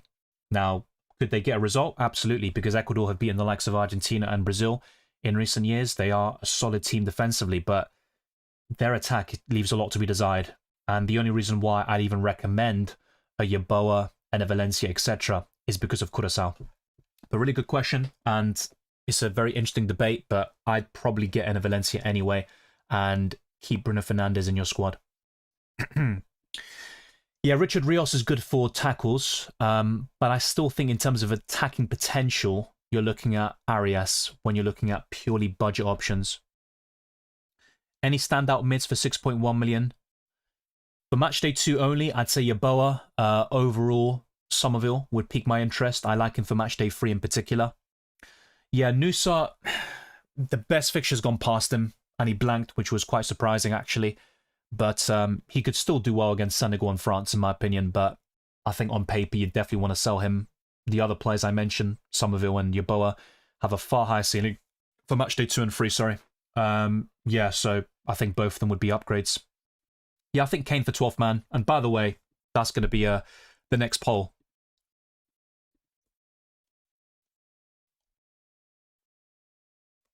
So let's put all these options in there. Vinicius Jr., Elise, Harry Kane. Let's put Yamal in there as well to make things interesting.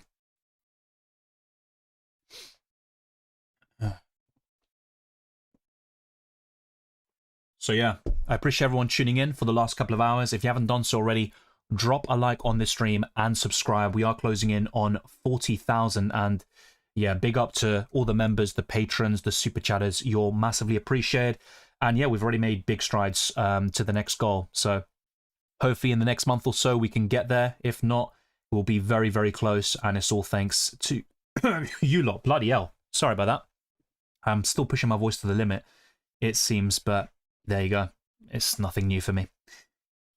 Why aren't you considering Yamal for the 12th man? I have highlighted him, mate, but he wasn't fully fit to start on matchday 1. Spain weren't good offensively. They missed a few chances, but didn't create as much as France in the second half against Senegal or many other top nations like England against Croatia.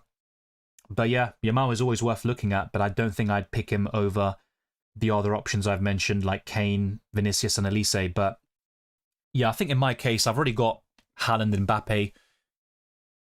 A great way to have both of them alongside Harry Kane is basically to just 12th man him in. And that's always been my plan from the beginning. So, yeah, predictions. I'll be honest, I'm a bit disappointed with the FIFA website because for the bracket, for example, I even saved it on stream. I did all the predictions and it didn't save them. So it's too late to enter the group stage bracket. I think I was able to save my predictions for the predictor game. So at least that locked in. But I wasn't able to get the Mexico-South Africa result in. Yes, the 12th man will be used on Harry Kane, most likely. Ueda or Ogawa from Japan will start. I think it'll be Ueda up front, but Japan are prone to rotation. We've seen this in the last couple of World Cups. They're a very good team, but they don't have standout fantasy assets, which makes it very difficult for me to really advocate for one option over the other. And Kubo, for example, is a doubt to start. Well, I said this about Gonzalo Inacio from the beginning. He's not guaranteed to start. A lot of Portuguese people told me in the last deadline stream there will be Renato Veiga, so I'm not completely surprised by it, but we could see it change a little bit for matchday 2, and I'm very confident Ruben Dias will start. That was the biggest surprise for me compared to anything else. Do you think Gonzalo Inacio will start? I think Ruben Dias will. Less sure about Gonzalo Inacio, but if I'm being honest, I think Portugal's best centre-back partnership would be those two. I couldn't really tell you if that's going to be the case, but yeah, Ruben Dias will come in. Would they make 2 changes at centre-back? I'm not entirely sure. But if they were to do so, it has to be matchday 2 because they've got that good fixture against Uzbekistan. You don't want to experiment too much against Colombia because that could cost them top spot. Thinking about Van Dijk or Cancelo Mendes, 5.9 in the bank. Yeah, Portugal are in a good place to keep a clean sheet against Uzbekistan. I wouldn't buy a Dutch defender. Maybe for Tunisia, but not for the Sweden game. Gyökeres and Isak should cause them a lot of problems, and for what it's worth, I think both teams will score. If that's Elliot Anderson, it's not a bad pick for tackles. He's not as good as he would be in FPL, with defensive contributions being a big factor in that game, but yeah, I've seen worse. Would you spend 3 points to replace a fifth defender who isn't going to play? Possibly. It depends on which defender we're talking about, but Ordóñez, or defenders from very solid defensive teams that have a plum fixture, so Ecuador against Curaçao, maybe Spain against Saudi Arabia. And if you're looking at scouting bonus opportunities as well, a clean sheet gives you 9 points for a goalkeeper or defender, so there's definitely a high ceiling for those positions as well. So a -3 could work, particularly for defenders. I don't like it for the goalkeepers, to be honest, but yeah, my answer would be go for it. But I'm just wondering which defender you're talking about. Oyarzabal, Bruno and Widmer to Kane, Saibari, and a -3 Sufal Fugaroles. I'm not a big fan of the Czech Republic or Canadian defenses, so you know what? I'd rather go for Ngoy from Belgium, even though they're not great defensively either.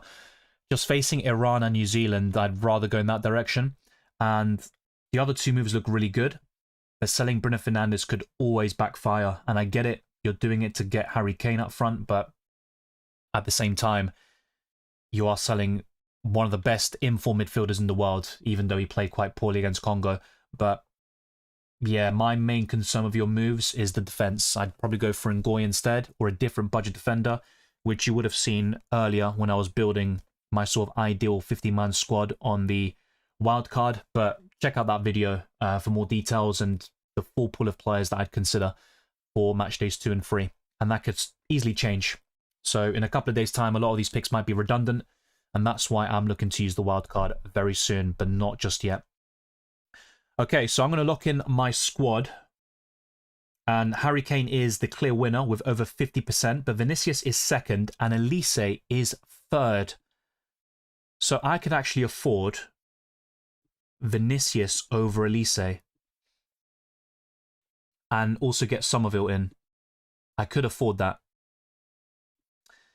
So yeah, that's a pretty interesting one. But despite the better performances for Brazil recently, and obviously that great goal against Morocco, yeah, his overall goals and assist record for Brazil isn't particularly great. He scored and assisted against Panama in a recent friendly, blanked against Egypt, then scored against Morocco. I mean, that's pretty good. Yeah, Vinicius has been quite promising recently, to be fair.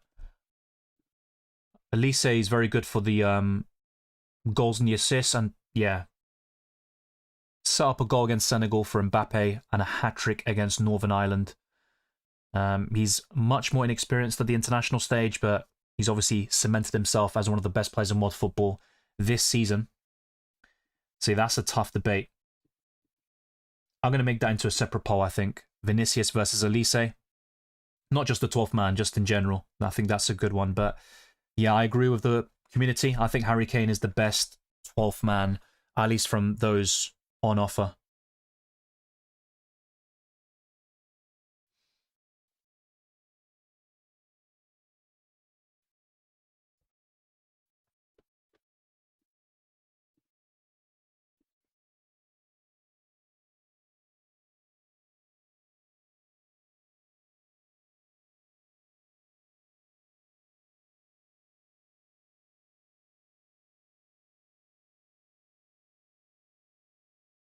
Let's go for Elise and Vinicius Jr. Thanks to the moderators for dealing with the spamming. Okay, so there you go. I'm going to make my transfers fairly soon. My advice, and you can see that from my rank, and look, it's very early days. I'm backing myself to definitely bounce back and, yeah, get some green arrows, but don't copy. Go for your own path, improve as a World Cup fantasy manager, and make your own decisions. That's the best way to get even better. Messi to Ronaldo for a -3. No. I'm guessing you're referencing another message in the comment section. I mean, look, Ronaldo has a far better fixture against Uzbekistan, but I would not be selling Messi for a -3 hit. Why not going Yeboah? because with the Ecuador team, I think they'll share the goals, and I don't really trust any of their attackers per se. Maybe Enner Valencia for this particular match, but look, I mentioned Yeboah quite a lot of times. I'm not saying he's a bad pick. But yeah, I think Somerville is just a better player. He's got more end product, and I think Sweden are poor defensively. Not as bad as Curaçao, obviously, but I also think the Netherlands have a better attack than Ecuador, so there are many different components into that. It's not an easy decision. To be honest with you, if Somerville had Tunisia now, there would be no doubts in my mind, but because of the fixture, there is definitely a conversation. No, I'm not wildcarding. It will be a matchday free for me. KDB and Oyarzabal out for Somerville and Kane. I'd lean towards yes, but I like De Bruyne for matchdays 2 and 3. And Oyarzabal is still pretty solid if he starts, which is another question entirely. I'm not sure if he will, to be quite honest with you. So this is interesting. 63% of you are going for Elise, but for the 12th man poll, Vinicius had more votes. Interesting stuff there. With 5.6 million for a midfielder, do you prefer Nemecha or Somerville? Somerville. Especially if this player would also be in for matchday 3. Thank you, Hugo. So my forwards are Haaland, Mbappe, Kane and Messi. You can't get any better than that, in my opinion. Would you put money on a Mexico clean sheet against South Korea? No. I think South Korea will score. Interesting that Messi wasn't an option. I think Austria will be tougher. To be fair, I thought Algeria would be 2-0 for Argentina, and I never expected a hat-trick by Messi, but he defies logic. He would certainly be up there, but yeah, I would rather go for Kane as a 12th man over Messi. Sane, Wirtz and Oyarzabal to Saibari, Elise and Enner Valencia -3, or keep one of them. I'd keep Oyarzabal if you're backing him to start, but there is a doubt in the back of my mind about whether Oyarzabal will. I'm not saying he will be benched, by the way, for what it's worth. I think he will start, but I would not be surprised if we see something different.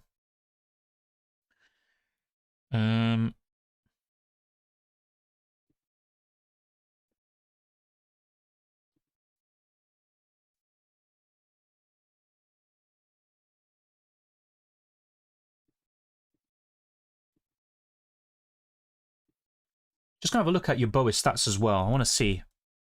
I want to have a bit more confidence in this pick. So you've got 2 assists against Saudi Arabia. Only a couple of weeks ago. Blanked against Guatemala and Ivory Coast. Yeah, he's not exactly the most reliable when it comes to GA, but he scored against Morocco. Back in March, a 1-1 draw. It's Curaçao. That's really the main appeal.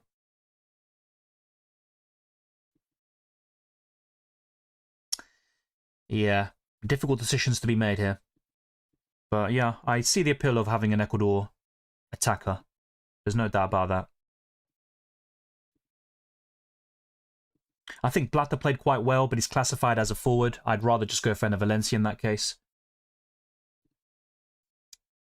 But yeah, I think probably Yeboah if I had to pick one Ecuadorian midfielder.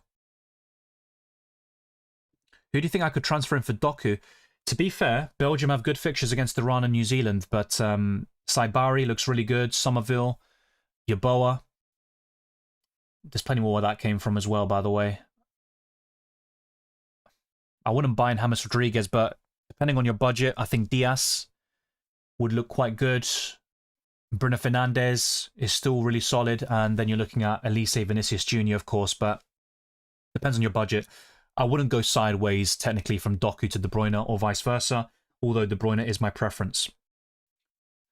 Thank you for the super chat, Nahal. Enner Valencia's 12th man. I mentioned him as a possibility.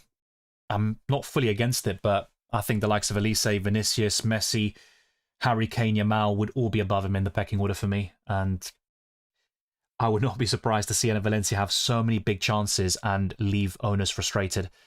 Now, if there's ever a time for him to score a brace or hat-trick or to get a big return, it's going to be this one against Curaçao, but yeah, it's not a bad option for sure. He would be up there in terms of sort of lower-ranked nations, if you will, but I think the others are even better, to be quite honest with you.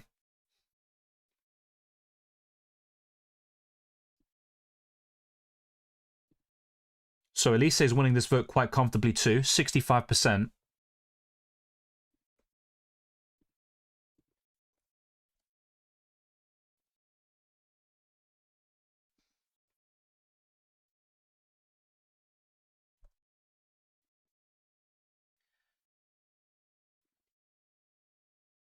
So this is going to be a straight shootout as well between Somerville and Yeboah. Thank you, Nahal. Yeah, let me know your thoughts, by the way, if you have any other ideas and stuff like that, but it's good talking to you as always. So no Germany players in the attack and midfield. Well, I've got Wirtz, but he was a big disappointment, and I think against Ivory Coast and Ecuador, sure, Germany can score, but they're not going to put 7 past them. That would be a huge shock for me. But yeah, Havertz is worth keeping for those that have him. Wirtz is still decent, but he was a big letdown for on match day 1 for me. Is it best to wildcard on Max Captain this week?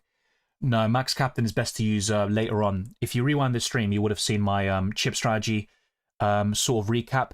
Check out that video. It's on my channel still. It's still very relevant today, and that's going to help you a lot for setting up for every single deadline. For me, the best time to 12th man in many situations is now. Wildcard match day 3, and the maximum captain is best used later on, because right now you can keep switching the captaincy from game to game. You can't really do that later on, where you only have 2 games in match day 7 for the semi-finals, and then for match day 8 you have the 3rd place playoff first, then the World Cup final. So you can only switch the captaincy once. That's why I think the maximum captain is best used then, and I've got a good track record of that chip. 19 points from Parma, 38 as my captain last year in Club World Cup Fantasy, and in the World Cup, Kylian Mbappe hat-trick against Argentina. Yeah, no more needs to be said. I think match day 8 is the best. I agree, keep Bruno. That's my advice as well. Aaron PM says best midfielder at 7.5 million and under for match day 2. For match day 2, I like Saibari still. I know Scotland isn't easy, but playing up front, he's a good option. Yeboah and Somerville, those are the 2 that I'm deciding between for my final transfer, alongside one of Elise and Vinicius Jr. So those would be the main options that I'd be recommending to people. And I still like James Rodriguez, although my confidence is rocked after his performance today. No goals or assists against Uzbekistan, which is a big disappointment. Thinking maybe that mid could be Baturina. Yeah, that was a great goal against England yesterday, but Saibari would be the preference for me. Thank you as well. And to every other super chatter, we're still getting more in. Thank you to Johnny for being a member for 9 months. Nice badge, by the way. Why not Max Captain for match day 2? This might be worth going to the chip strategy section, although for some reason some slides aren't fully updated. But yeah, I just explained it a few minutes ago. Hopefully you got that answer. But basically, with the maximum captain, your highest scoring player in your starting 11 will automatically be given the captaincy. Let's actually break it down using the fixtures. I think that might be the best way to do this. So, right now, I'm not sure exactly what your team is, but let's say, for example, you've got a Switzerland player. He ends up blanking. You can then switch to a Mexican player. Oh, he blanks. You can then switch to the next player, who, let's say, is from the USA, Balogun.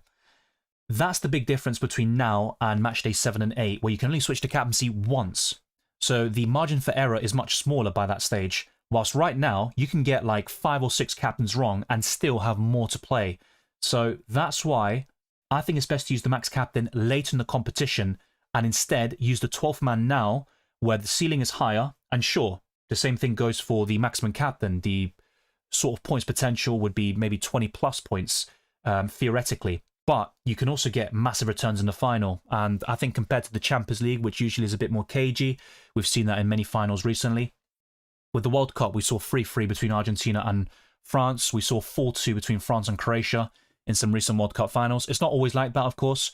You can get some low-scoring ones as well. But ultimately, I think the best play is the 12th man now and max captain later. Hopefully that answers your question, especially based on everything else I discussed earlier in this stream, even a few minutes ago. Let me know if that clarifies things, but yeah, for me, it's quite clear. Ahmad says, thoughts on using the max captain on match day 2? I'm just not really a big fan of that. I have a few good captaincy picks with Mbappe and want to help my rank if one of them scores more than Mbappe. Plus, I won't have the time to track the ladder this week. Look, in that specific scenario, it makes sense, and obviously you're going for something quite different with the wild card on 5 or 6 maybe, but I still think it's better to use the max captain later in the competition, to be honest, for the reasons described earlier. That's not to say you can't use the max captain now and get a massive haul.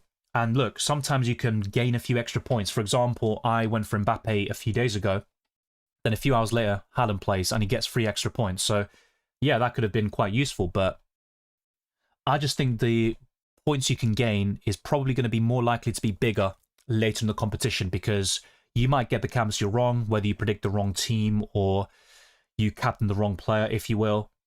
That can sometimes happen. And sure, when I used the max captain on Mbappe in the last World Cup, we're talking about a 4-point difference, I think, or 5-point difference between Mbappe and Messi with the extra goal in the World Cup final. But ultimately, they both did very well. But that's still a good amount of points gained.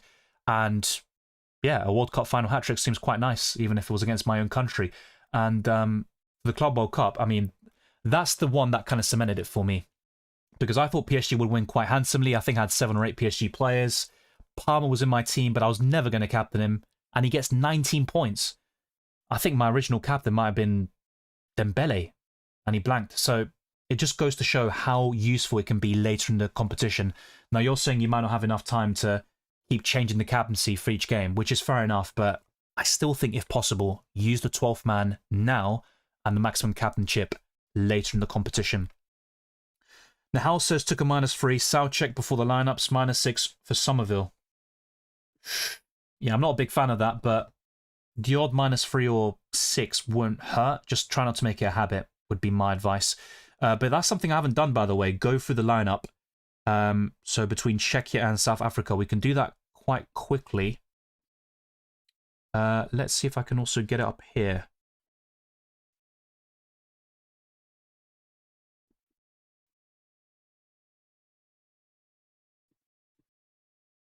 So let's get up Czechia, South Africa. So the lineups. So Kovar, Hollis, Hranak, Sufal, Krejci, the goal scorer on matchday 1. Derrida, Serv, Sadilek, Sajika, Hoslek, and Schick. So yeah, no Soucek in the starting 11. So I get why he did that. South Africa, Williams. Obviously, they've got 2 suspensions, by the way, South Africa. And Mexico have no Montes available for matchday 2. Be very mindful about the red cards issued on matchday 1. And also, Wahi from Ivory Coast is not going to be allowed to play in Canada. So he won't be available for Cote d'Ivoire. So we've got Modiba, Mbokazi, Mudau, Ocon, Mokoena, Mbatha, Adams, Apollis, who was my favourite South African asset, Reyners, and Maseko. So there you go. And you can see the substitutions as well on screen. Thomas Soucek is one of them. That's probably the biggest shock from the lineups here. And thanks for reminding me of that. Because to be honest, I've got no fantasy interest in this game whatsoever. I've got no Czech Republican or South African assets. We've got 11 minutes left until the deadline. Be sure to lock in. And let's see what people are voting for. Somerville has 75% of the votes, even for matchday 2 only. Why Yeboah over Enna? Well, it's also a question of the alternatives. I just think in the midfield, especially when you're looking at budget midfielders, you're not really sport for choice. And in the attack, you've got Messi, and I know he's not budget, obviously, but you've got Kane, all these different options. Mbappe, Haaland. I just think there is probably more alternatives in the forward line compared to the midfield when we're looking at maybe similar prices. Although, in terms of Enna Valencia and budget forwards, you're looking at Balogun for a little bit more. Yeah, I mean, it's definitely a debate. I don't think it's clear-cut, but in the forward line, I'd probably want to stack it with premiums and then one mid-priced option if possible. I'm not against Enna Valencia whatsoever. Like, 6 goals in 7 World Cup matches. He tends to step up for his country in these tournaments, but yeah, I still think when you're looking at this as well, number of hits max, I'd stick with 1 or 2 max personally. Havertz or Messi? I prefer Messi. The match days 2 and 3, but I think both Germany and Argentina could rotate for the remaining games now because of how well they started on match day 1. No, Tagliafico was injured. He trained separately in recent days, but I think, just before the match day 1 deadline, he started training with the group again, but they didn't want to risk it. And yeah, he's probably going to be saved a little bit for the knockout stages, and I think he'll start against Austria, but maybe rested against Jordan. Yeah, Galindez won't qualify for the scouting bonus unless he somehow goes below 5%, which I think is very unlikely. Messi or Kane? It'd be Kane. Try not to spam, please. Haaland, 12th man. Not this week against Senegal. Don't get me wrong, he could score. He's still a great option, but yeah, I'd rather go for Harry Kane. Yeah, Laporte over 5% ownership. He's not surprised there. Even Llorente, who I sold, went above that threshold, so my transfer has not really been that relevant in the end. Hopefully, it doesn't result in a glitchy -3 being taken. Yeah, Vinny 12th man is good, but I'm probably going for Kane. No, based on the lineup I saw, it's going to be Cunha over Igor Thiago, and everything else would stay the same. -6, McTominay to Nakamura. I wouldn't do that personally. Maybe I'm wrong, but you got to back your gut on that one, and my preference is no. Elise or Kane? Harry Kane. Brahim Diaz played well against Brazil. A fantastic pass to Saibari for the goal, but my favourite Moroccan asset is Saibari. In your opinion, for wildcard, which players would you say are a must?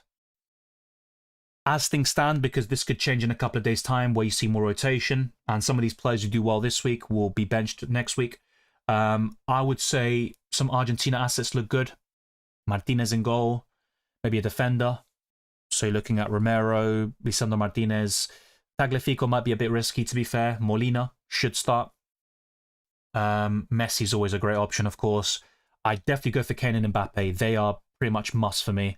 Elise Vinicius Jr. in the midfield. One, maybe both. So those are some options for you that I would say are must-haves. The rest aren't essential. Messi or Kane for 12th man? Harry Kane. Have subs decided against taking a -6? Yeah, I mean, subs are there for a reason. Maybe you're right, but I think Kamada scored a very fortuitous goal. He was there, right place, right time against the Netherlands, but I just don't see him scoring many goals and getting many assists in this tournament. I think Saibari is a very good midfielder at 7 million or below. For Matchday 2 only, Yeboah from Ecuador, and I like Somerville a lot for Matchday 3 in particular, but those three would stand out for me. Okay, so time to lock things in. And basically one of Elise or Vinicius Jr. will come in, and then it's between Somerville and probably Yeboah. I mean, Somerville doesn't have a great attacking record either, but he played very well against Japan. He definitely piqued my interest.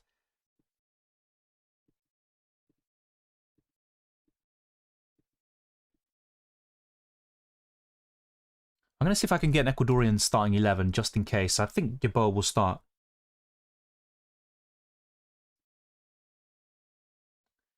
By the way, for Argentina, the main doubts are Molina or Montiel at right back, Alvarez or Lautaro Martinez up front, and yeah, Almada could get the nod again, but there's a chance there's a bit of a change there for Almada's position. And they're going to see if Tagliafico is available to start the game and what the plan is going to be with him. I think the rest should be fairly locked in. Neymar's going to miss the Brazil game, confirmed by Ancelotti. So a few updates there for you in the last couple of minutes of this deadline stream. So we are locked in here, almost, in just 5 minutes' time.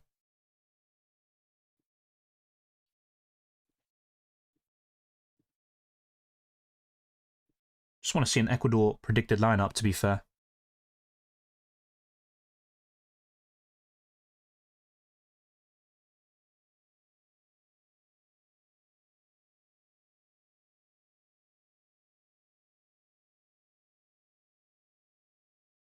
Let's see if I can find one.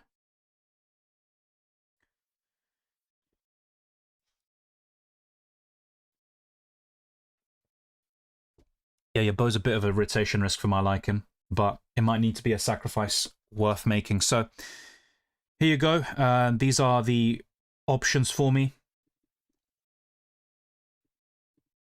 Vinicius, Yeboah, Elise, Somerville. And that's what it kind of comes down to.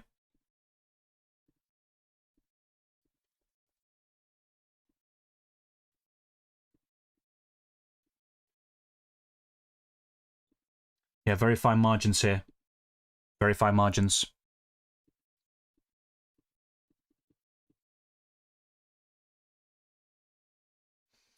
So yeah, I'm going to log this in. And by the way, the app and the website could crash, so I recommend doing things now.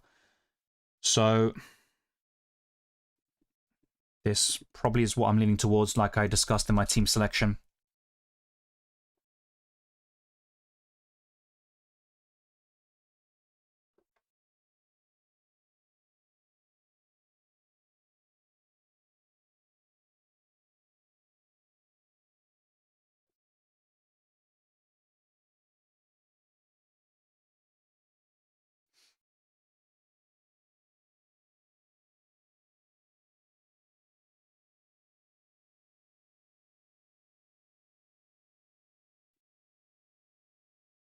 Elise is, yeah, very template, to be fair.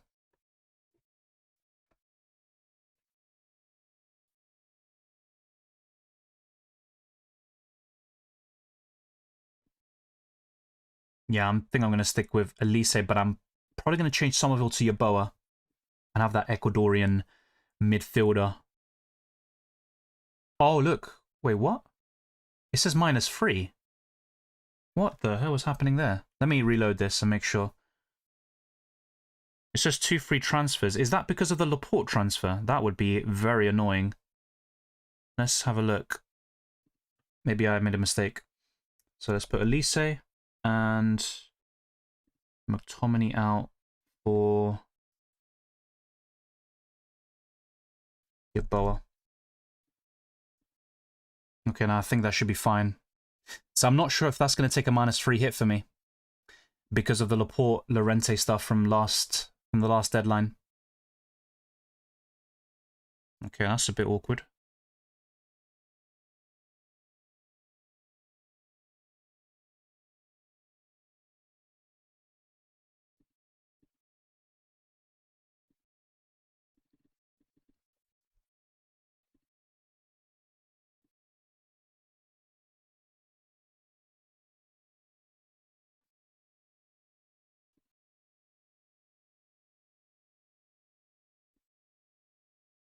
Okay, so I'm going to lock in my transfers now then, because, yeah, I want to also have the starting 11 and stuff locked in and ready to go.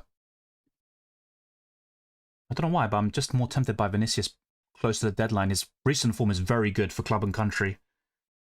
7 goals and 1 assist in the last 9 matches. I mean, that's pretty impressive. 7 goals and 2 assists over the last 10. Not bad. Not bad at all.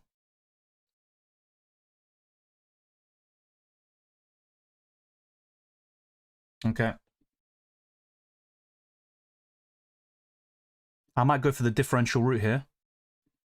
And this is probably going to be something I regret. Vinicius and Yeboah. So yeah, the differentials. Tagliafico, yeah, they're basically testing him right now to see if he's ready to start the game. I think it's a very close call between Elise and Vinicius Jr. Very, very close. I'm kind of conflicted about that one, but close to the deadline, I'm leaning more towards Vinicius. Best captain against Haiti, Vinicius. I think Rafinha would be second. I'm not so sure about that. Vinicius historically isn't great for Brazil, but I might buy him in my team anyway. Okay, let's go for this. It says, as you can see here, by the way, not a -4 hit. Might need to take a screenshot or something, but I'm not sure if I have enough time to do that. Let's just do that. Confirm transfers. Done. And yeah, the starting 11 should be good anyway. Vinicius and Yeboah are in. That means I've got 2 Ecuadorian players, 2 Brazilian midfielders, and there we go. We're locked in. Harry Kane, 12th man. Yep, that's going to stay. And I'm going to captain the player who features first. So if we reference the fixtures here, as you can see, my first player will be tonight in the Switzerland, Bosnia and Herzegovina match. So Elvedi will be my first captain. And after that, I'll have to wait until the Brazil game. And that's where Vinicius Jr. will be my next captain. After that, I've got Kimmich against Ivory Coast. Then I've got Yeboah and Galindez against Curaçao. Oyarzabal and Laporte against Saudi Arabia. But there we go. We are locked in. The deadline, I think it should be done now. So nothing dodgy should happen this time. So that was my team before making transfers. And if I can find it, this is my team now. Let me refresh it just to make sure. Please return in a few minutes to see your live team. Okay, that's great. I can't even see my bloody team. But yeah, the transfer should have gone through. And that's how I did in match day 1. Brother, ugh, what's that? What's that, brother? Yes, horrendous. Absolutely terrible. I would have got Kane for a -3, to be fair. I said this before. I would only sell Oyarzabal, especially for a hit, if we're talking about one of the big hitters up front, like Kane, Messi. Yeah, Mbappe for sure. I think he's the best one. I put Diaz and I'm on a -6. Do I transfer for Zybari for a -9? No. What's up, chat? I'm looking for the perfect World Cup beer. Oof. I like Staropramen. That's one of my favorite ones. Yeah. And Czech Republic play. So, yeah, why not? That's the perfect one. I'm just saying. Yeah, enjoy. Good luck as well, Sofair. I got 30 points total first round. To be honest, I'm disappointed with 80. So hopefully we can step up and bounce back from match day 2 onwards. Yeah, maybe Haiti aren't that bad, but I think Brazil will win by 2 or 3. I'd argue Iraq is probably worse defensively than Haiti, but it's based on one game. We can't really judge too much, but I like the Vinicius' recent form and also, well, his performance against Morocco. And yeah, I think ultimately with Elise, look, he gets a lot of assists and he scored a hat-trick against Northern Ireland recently, but yeah, both of them are relatively inexperienced for their countries, especially Elise, but I think both of them will do very well. Mid is the easiest to do. Vinicius, Elise, Diaz, and that other Moroccan that did well last time. For match day 2, yeah, but not necessarily for match day 3 as well, because some of these players, especially Elise, could actually be benched by that stage, and Diaz is facing Portugal, so it looks good now, but maybe not for the future. Elise, bro, against Iraq. Look, I might regret this in the end. Either way, it was kind of a coin toss, 50-50. I went for my gut. We'll see what happens. Yeah, 12th man was activated on Harry Kane. It's just right now it doesn't let me see my team. There you go. Harry Kane is my 12th man. I've got Galindez, Kimmich, Oliveira, Elvedi as my first captain, Laporte, Rafinha, Vinicius, Yeboah, Oyarzabal, Mbappe, Haaland, with Vargas, Mojica, Bruno Fernandes, and James Rodriguez on the bench. So the transfers are open for match day 3 already. Doesn't say I've taken a hit, does it? Yeah, so it looks like it was just a visual glitch, nothing else. So that is good. I might need to double check that afterwards. Did you find a glitch for an extra transfer? No. No glitch, and to be honest, I don't want to promote them. Just putting them out in terms of like things to improve for them next time. But yeah, Czech beer is so good. Well, Staropramen is the only one I've really tried, to be fair, but I love it. Best of luck, bro. Thanks for the vids. Thank you, Fatal. Hopefully even more will be on your way, especially for Wednesday's deadline next week. And if you want to see anything else apart from a best wildcard squad and my team selection, I'd be happy to give that. The thing is, I've been prioritizing more updated information, and instead of just being the first one to sort of like publish stuff and, you know, just sort of say things that get out of date very quickly. But I'd be happy to do a sort of like initial transfer plans podcast and then talk about the developments over the week and how things change, because yeah, for example, Alicia and Somerville, Vinicius and Yeboah weren't originally in my plans at the beginning of the match day in the build up to the next deadline. Why did you keep James Rodriguez? I had other fish to fry, to be honest, but yeah, Congo's not a great fixture if they defend the way they did against Portugal, but I think Colombia will win this one, and James Rodriguez has a good record in World Cups. His ownership, though, that's something I forgot to check again. Yeah, it's still below 5%. So people have lost faith. Hopefully he can deliver this time and make up for the very disappointing matchday 1 performance. Estrella, my second pick. Sorry, I thought for a second you were talking about an Ecuadorian player, but that was the last World Cup. Stella Artois. I don't hate Stella Artois, but I'm not a massive fan of it, to be honest. Maybe people will hate me in the comments, but yeah, just my opinion. Superboc is the best. I need to check that out. Nice one. 105 points, and that's what I mean. It's a decent rank to start things off, and I think there's a very tight gap right now, so all it takes is one great match day to get back on track. Rodriguez and Haaland to Valencia and Vinicius. Kane 12th man, or keep Rodriguez and sell Haaland for Kane and Vinicius 12th man. I prefer the last option, but to be fair, I do like the Valencia-Vinicius transfers. It's just selling Haaland in any context can always backfire. And then you're talking about Harry Kane, who is my second favourite forward for this week, just behind Mbappe. So they're all really good options, to be honest. I mean, the deadline's gone anyway, but I would rather have bought Valencia and Vinicius and 12th man Harry Kane.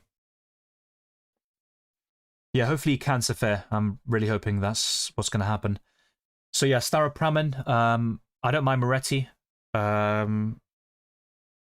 like a few Argentinian ones like Quilmes, even a Brazilian one called, is it Brahma? That's pretty good. There's more where that came from. I like Estrella.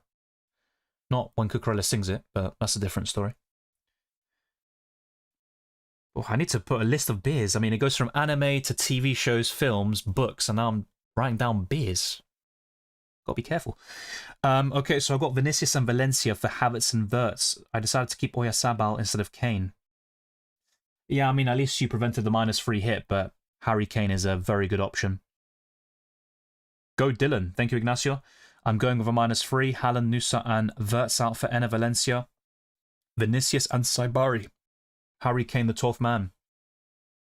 Yeah, I'm hoping that Harry Kane can do the business for us, even though I'm not exactly a massive fan.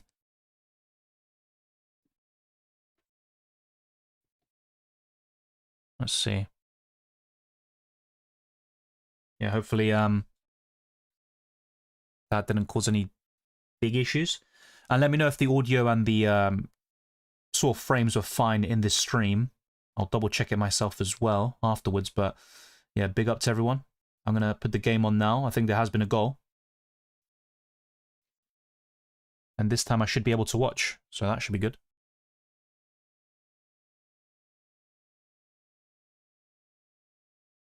Or maybe not.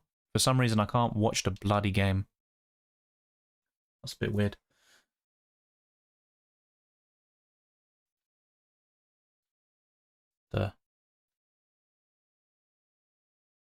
So yeah, I'm just playing this chip strategy, the slides for you. But yeah, for some reason it... Wow. That's a bit annoying. So yeah, I think you lot have to commentate for me because the game is literally not working for me on the TV. Bloody hell. That's not enough. Not ideal whatsoever. But there you go. Back to my squad. Colombia will hopefully top that group.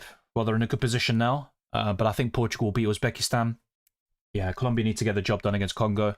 And then they're in a very commanding position going into that Portugal match. Yeah, that's what I mean. The big hitters definitely stepped up. I wish I had Messi. That's one of my regrets. I never expected a hat-trick against Algeria. So Czech Republic 1-0 up already. Dylan will be doing tier list soon.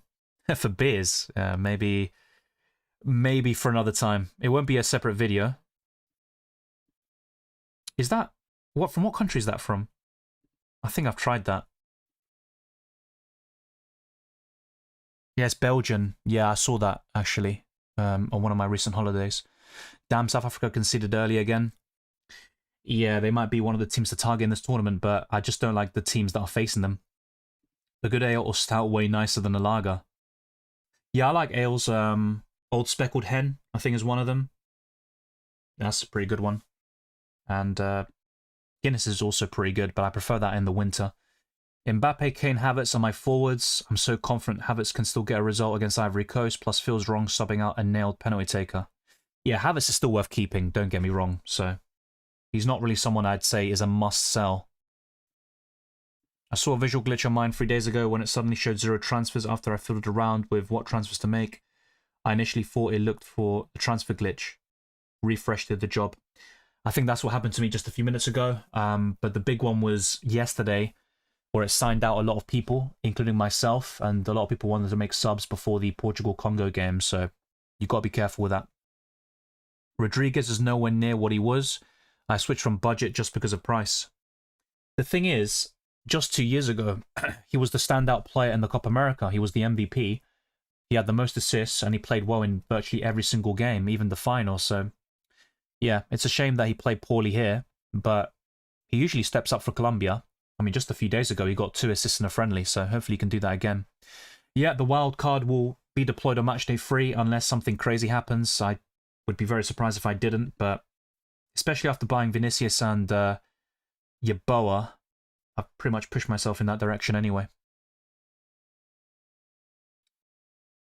Would you have done Rodriguez and Haaland to Valencia and Vinicius? Okay. Oh yeah, I covered this earlier. I would have gone for the first option, thank you. Thank you, Nuclear Arms. But yeah, it's just, I usually have the games on my TV, but for some reason the TV doesn't work when I'm streaming. It's just really weird. I don't know if it's a glitch. I also switched between Llorente and Laporte post the deadline, and in the end, Llorente played for me, but now I see that I have Laporte. Yeah, I talked about this a few days ago. Well, people notice it for me immediately. It wasn't exactly something I expected, but yeah, I knew from very early that I had Laporte for matchday 2 and Llorente for matchday 1 without making a single transfer. Thank you, Falcon, as well. Thanks for the content as always. Except Argentina, which match are you looking forward to watch? Good question. Netherlands-Sweden is a good one. I don't mind that one, but if we're looking at the rest,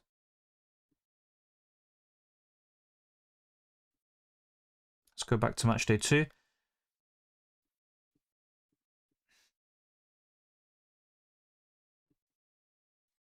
Yeah, I think matchday 2.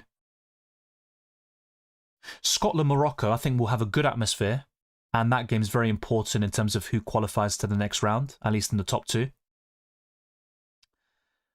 Norway-Senegal would be a good one, but if I'm being honest, I don't like a lot of these matches on paper, but we should get some good surprises, upsets, and yeah, games might be better than expected, but those would be the main ones I'd highlight. Germany-Ivory Coast isn't bad, but I think Germany will still win.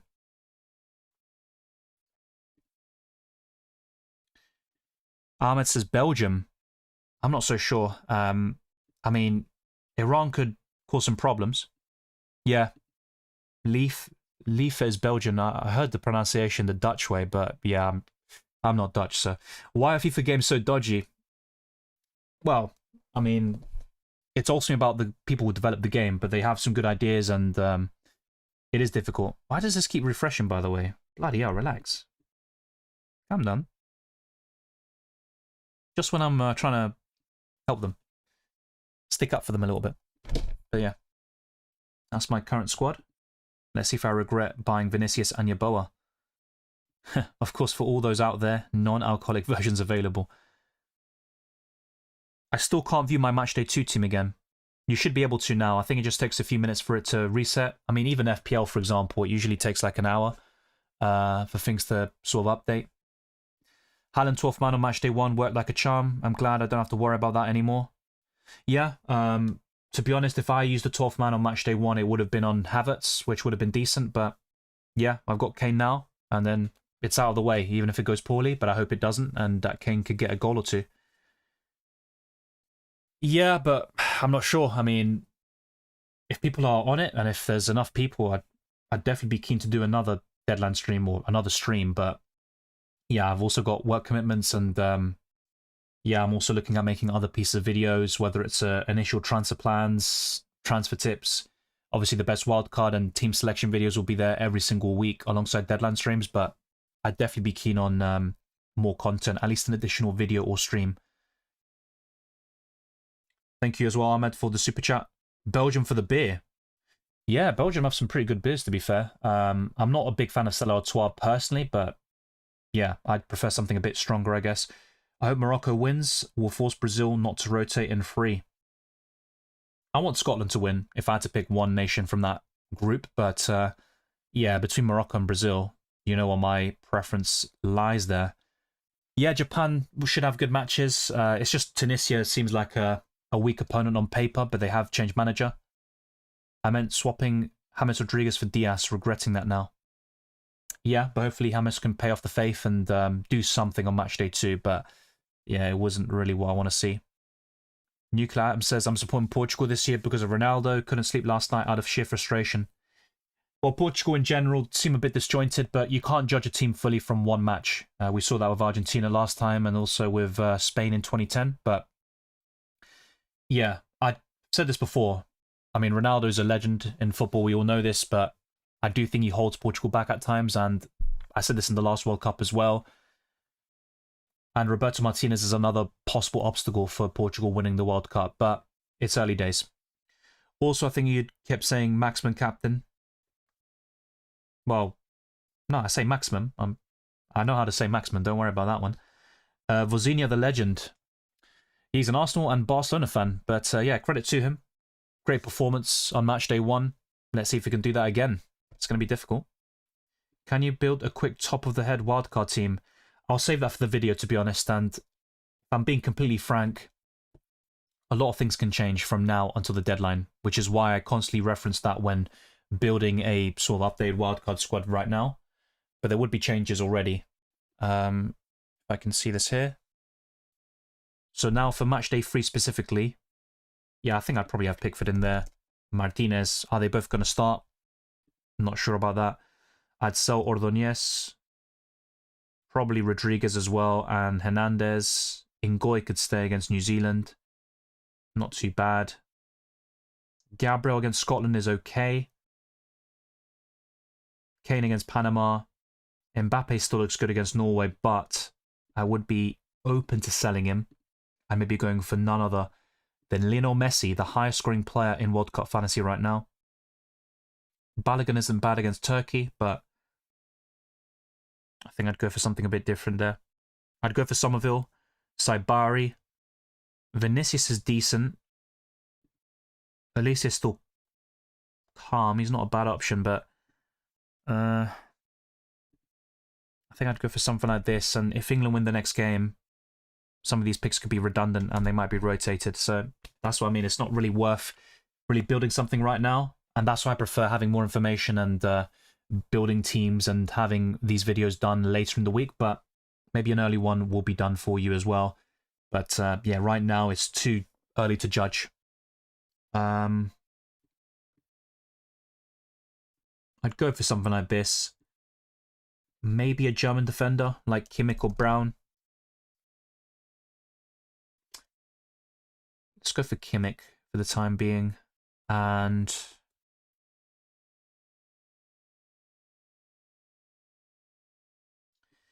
yeah, for match day 3,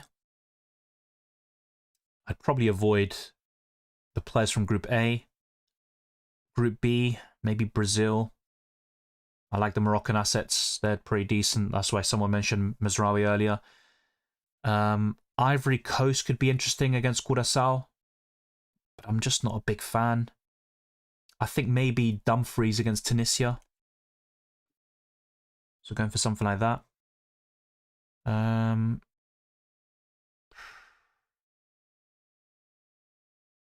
Croatian player could be solid.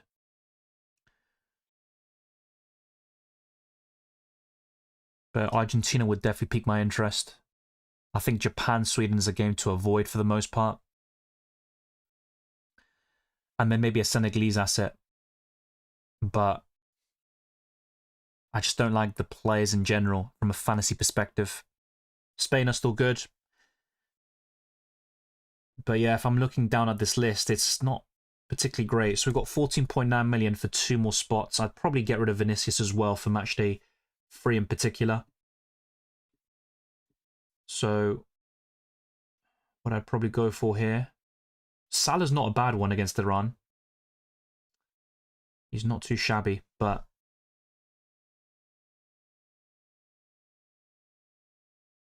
I think in this case, yeah, one of Elise. Yamal against Uruguay is not bad. But there's quite a few question marks for me. Sabitzer still good. Very disappointing on match day 1, of course, but we'll see how he bounces back. I think these 3 spots are probably the most difficult, but I'm very keen on De Bruyne, Saibari, Somerville. think Messi and Kane, if they start, would be very promising. I mean, Mbappe is always a great option, so he could just come in by default.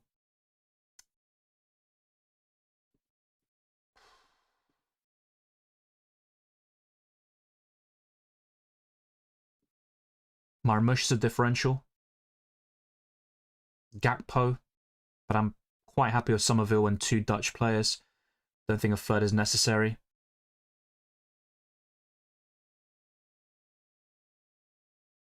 Fucking diabolical. Jesus, what is this, man?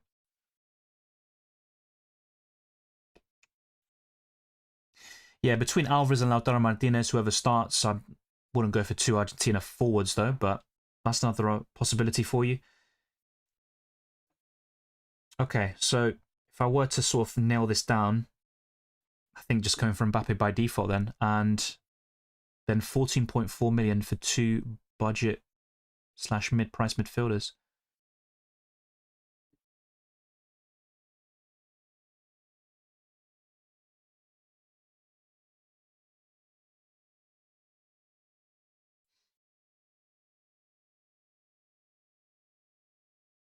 Yeah, I think that's the sort of structure I'd have. It's just a question of nailing down the last 2 spots.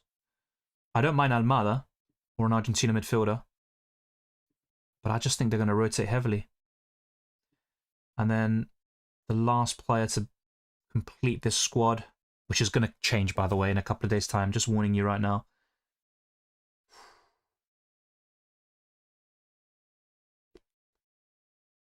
Maybe an England option. Someone on the fringe or the periphery. Maybe someone like Rashford would be good, but obviously you'd have to get rid of one of the other England players. But that could be promising.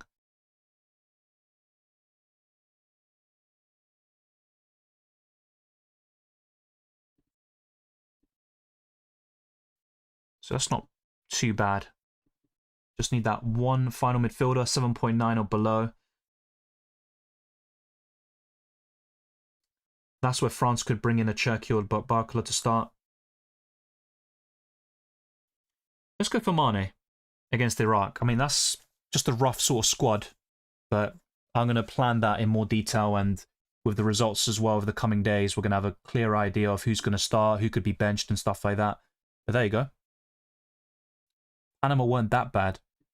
No, they weren't, but I also don't think Ghana were great.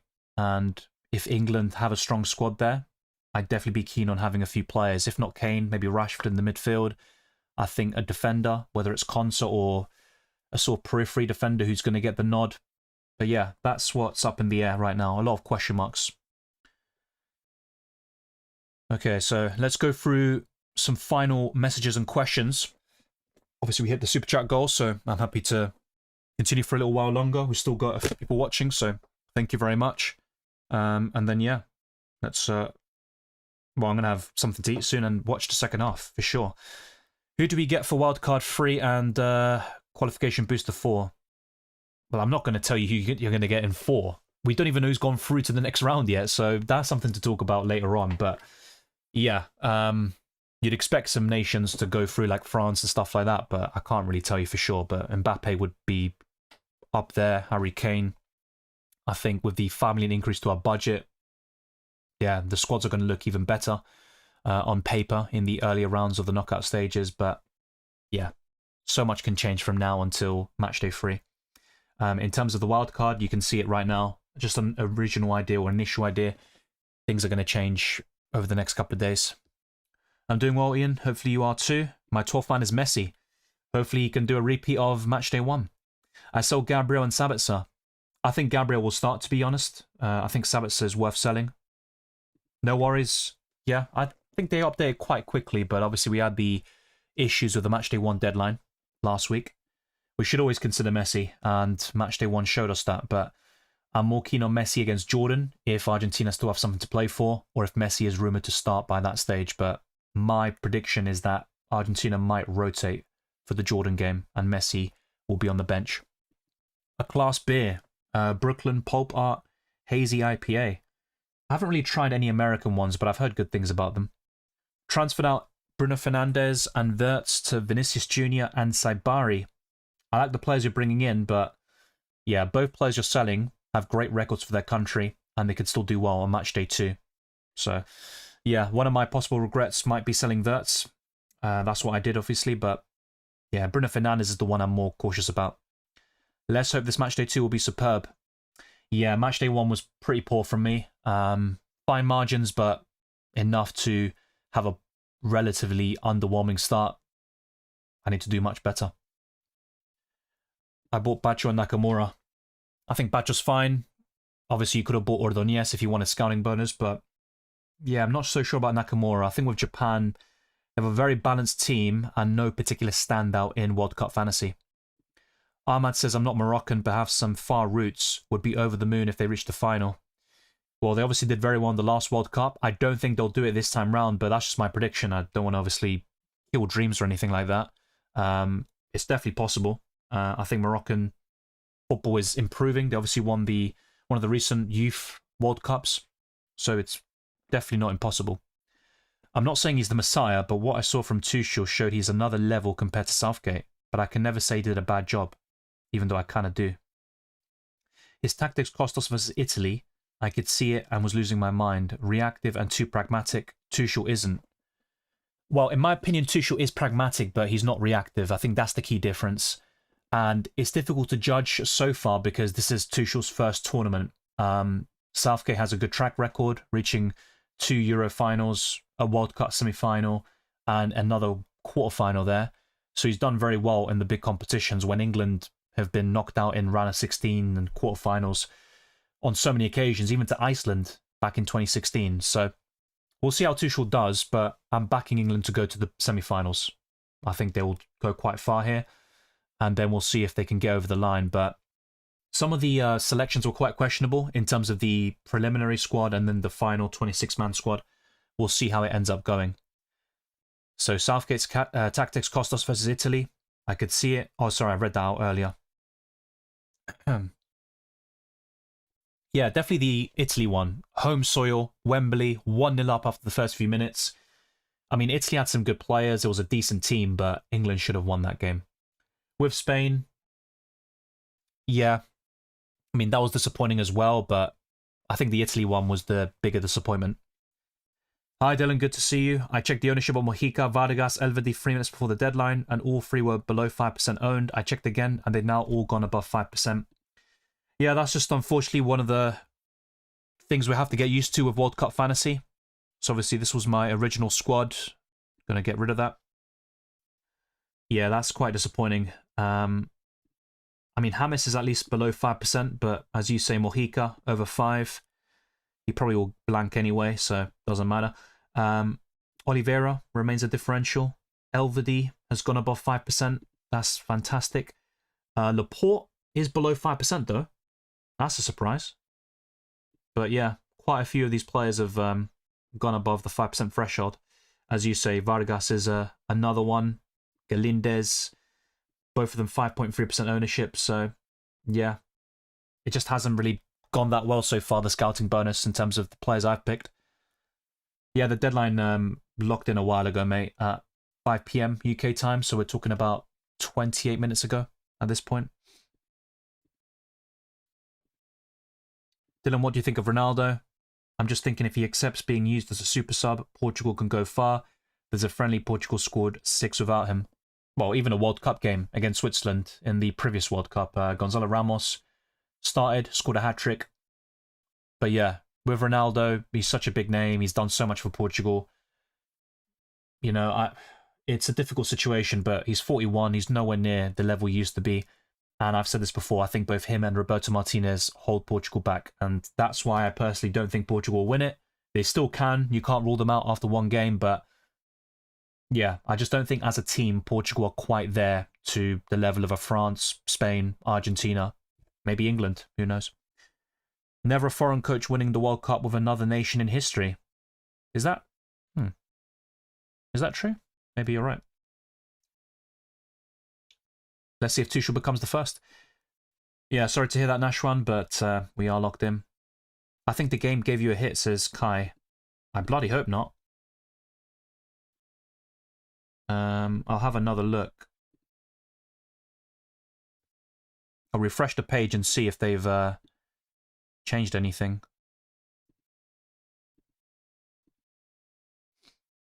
That would not be good.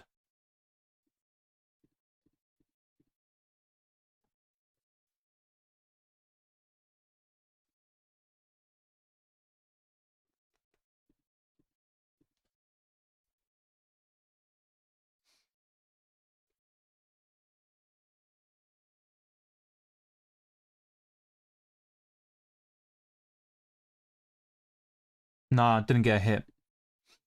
No hit was taken.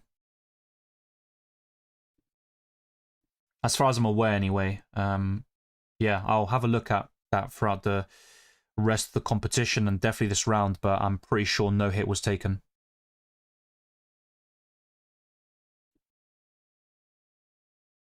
So yeah, thanks to those that have been liking and subscribing. Let's try to get the likes up as well before ending this stream. But a big up to the community for all the support you've shown throughout this deadline stream. England playing Panama. Yes, they are. Yes, they are. But I've got Harry Kane as the 12th man against Ghana. But by that stage, when England do face Panama, they might rotate heavily, especially if they win on match day 2. By the way, Harry Kane scored a hat-trick against Panama in the 2018 World Cup, and he won the Golden Boot there. Yeah, good luck, Easy, with that. Obviously, 100-plus points is a great start, but yeah, I think from match day 2 onwards, it might be more difficult to attain, especially for match day 3. But don't take anything away from DR Congo. They played a back 5 when Ronaldo was about to get the ball. 3 defenders already there to scoop the ball. I'm a huge fan of CR7, but needs to accept that he is old. Yeah, it's not just a Ronaldo problem as well. The team in general played quite poorly, but I just think Portugal can be a better team without Ronaldo in it, which is the point that I think you're making there. Good luck, everyone, in this match day. Manifesting green arrows. Yes, I have to get one, otherwise something has gone horribly wrong. I would change Pickford to Bono and bring in an England defender maybe, or midfielder. Yeah, Rashford would be the one I'd look at, especially if Gordon starts in match day 2 as well. I think the plan might be to start Gordon and then Rashford on against tired legs, which worked very well against Croatia yesterday. Who is the best second and third place finisher teams that you would fear in the round of 32? Well, we don't know who's finishing second and third yet. Not guaranteed anyway, but I think from France's group, probably Norway. That wouldn't be an easy one. Probably... I mean, any of the host nations, particularly Mexico and USA, I mean... You'd still back the big nations to beat them, but it's not going to be a walk in the park for the most part. I think from the Netherlands group, so Japan, Netherlands, Sweden, whoever finishes third, second in that group could be tough. I mean, Sweden for the attackers. I think Japan have a good all-round team. And the Netherlands are, well, they're the best footballing country never to have won the World Cup. But yeah, those would be up there. Yeah, those would stand out to me on paper, but maybe I'm missing somebody. Mbappe, Messi, and Kane, my saviour points. Yeah, I wish I had Messi. This match day 2, Messi 2 goals, Haaland 1, Havertz 2, Mbappe 3, Rafinha 1, Vinicius 2, Bruno Fernandes 1, goal 1 assist, Ronaldo maybe. Well, yeah, this is the best chance Ronaldo has of scoring in a record 6th World Cup. And I think he will do it against Uzbekistan, but I still stand by what I said. He might not be the long-term solution. Sorry, bloody hell. He might not be the long-term solution for Portugal, and even for this World Cup. It might be worth Portugal making some changes in their starting 11.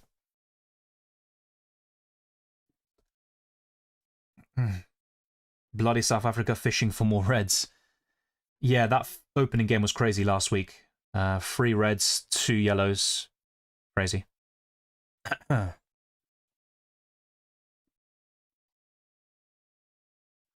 Yeah, Munoz, that's what I mean. Sometimes Sky and Bonus can deceive you a little bit, and now Mojica's not even a Sky and Bonus player, so apart from him being 3.9 million, it's not really helped me whatsoever. Obviously, Munoz has more attacking potential, but for Colombia, he hasn't really hit the heights that he has for Crystal Palace in terms of goals and assists, but he did it obviously today.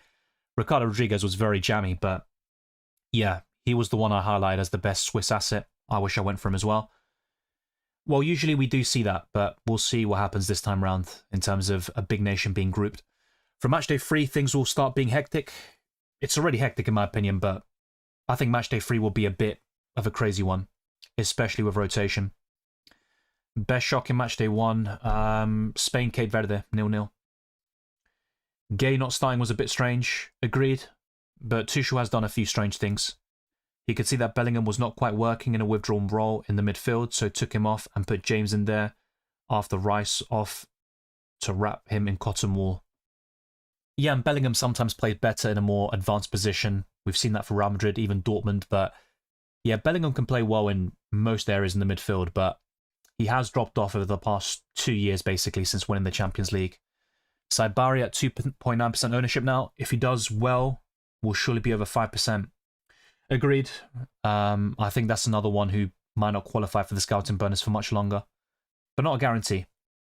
2.7, still, the point remains, as you say. Yeah, wildcard matchday 3 is extremely likely. Unless something crazy happens, I think I'll be wildcarding on matchday 3.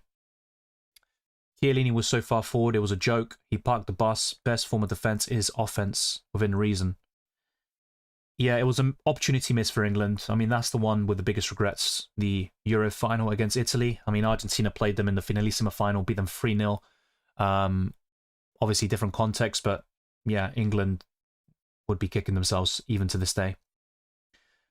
The whole team was trash, and the one being the scapegoat is Ronaldo. I don't understand how you can blame him. I'm talking about a bigger issue. I didn't say Ronaldo was the issue against Congo specifically. I'm talking about even before matchday 1, in the last World Cup, when we saw that obviously come to fruition as well. Obviously, some Ronaldo fans or people with different opinions will think otherwise. I think Portugal in general are a better team without Ronaldo nowadays, but ultimately, will Roberto Martinez bench him? I don't think so. And I think Ronaldo will continue to start. So they just have to make it work with Ronaldo in the team. Gordon criticism harsh. Yeah, he didn't do a lot attacking-wise, but his pressing really helped us regain the ball to start attacks. He played very well, but people just think shots, etc.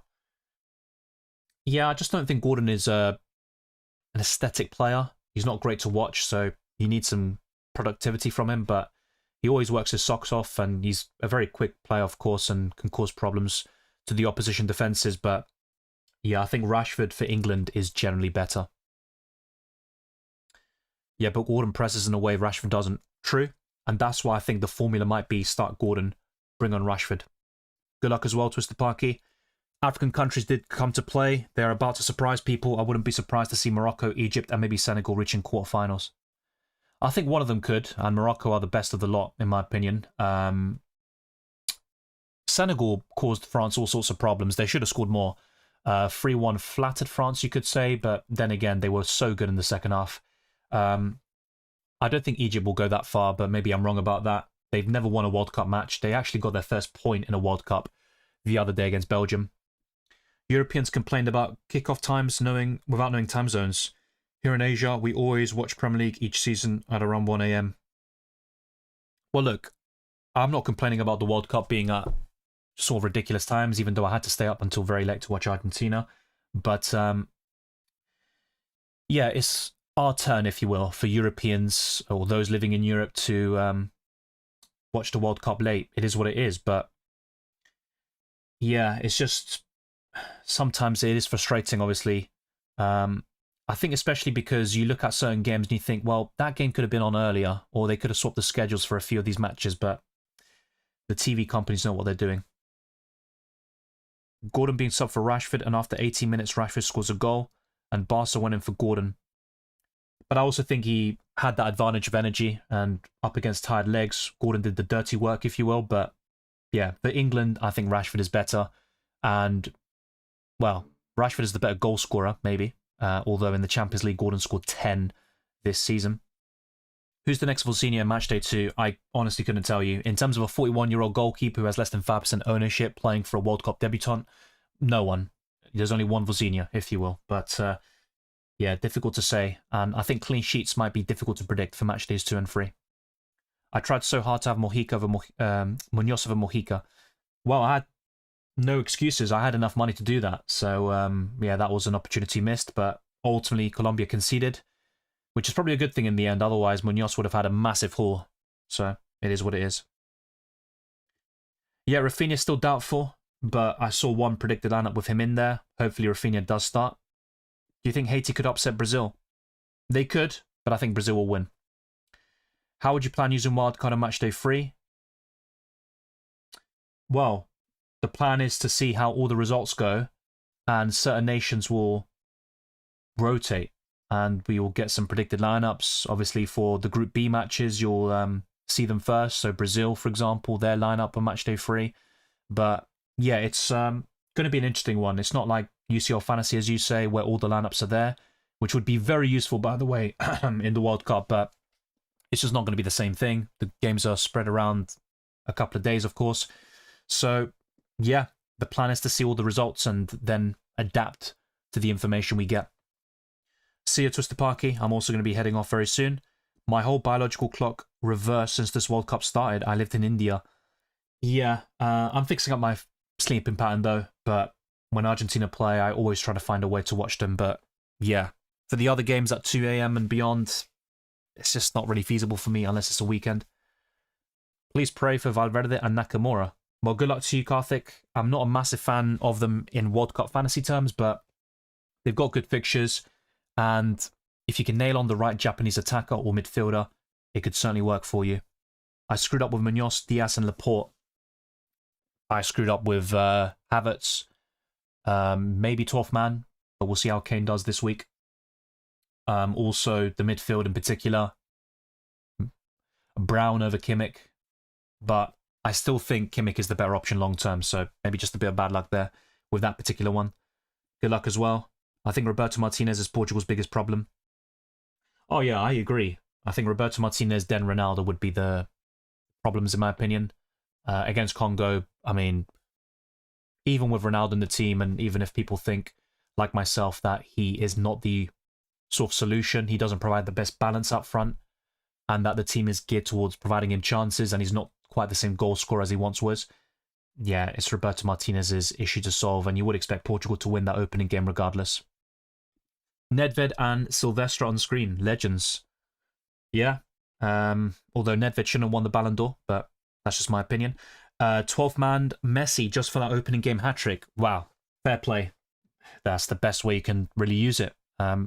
It's going to be tough. There might be a 20-plus point haul that we get eventually, but it's difficult to say who. You've already got the points in the bag. Enjoy them. But yeah, if you 12th-manned Messi, unless you bought him in for your normal squad, you won't have him for matchday 2. I just read out a message from someone saying that Rafinha is still doubtful. But yeah, hopefully he starts, and it would be a shame if he doesn't, because based on that tweet I saw and a few other things, I ended up keeping Rafinha, but it might backfire as well. Good luck, guys. We are all winners. Yeah, but in World Cup Fantasy, there can only be one, and hopefully we get the winner, like we did for UCL Fantasy. In my mini league, the number 1 in that ended up winning the whole thing. Norway versus Senegal, and Germany versus Ivory Coast, and Scotland versus Morocco. Completely agree. Those were the 3 matches I highlighted, apart from Argentina, for bias reasons. Yeah, on paper, those are the 3 best, but we'll see what happens elsewhere. We're going to get some surprises. Maybe a few games that you thought were going to be dead rubbers will end up surprising you in a pleasant way. So, we'll see. I don't think so. I don't think Alphonso Davies will start, but it's worth keeping an eye out for that. But he was already a massive doubt for matchday 1 and 2 going into that first deadline. I don't think he'll start today. Yeah, but he was also a bit exhausted, so he could be subbed off early against Haiti, especially if they're 2 or 3-0 up. But I'm just hoping Rafinha gets 70 minutes. That would be ideal. Golden Boot this World Cup.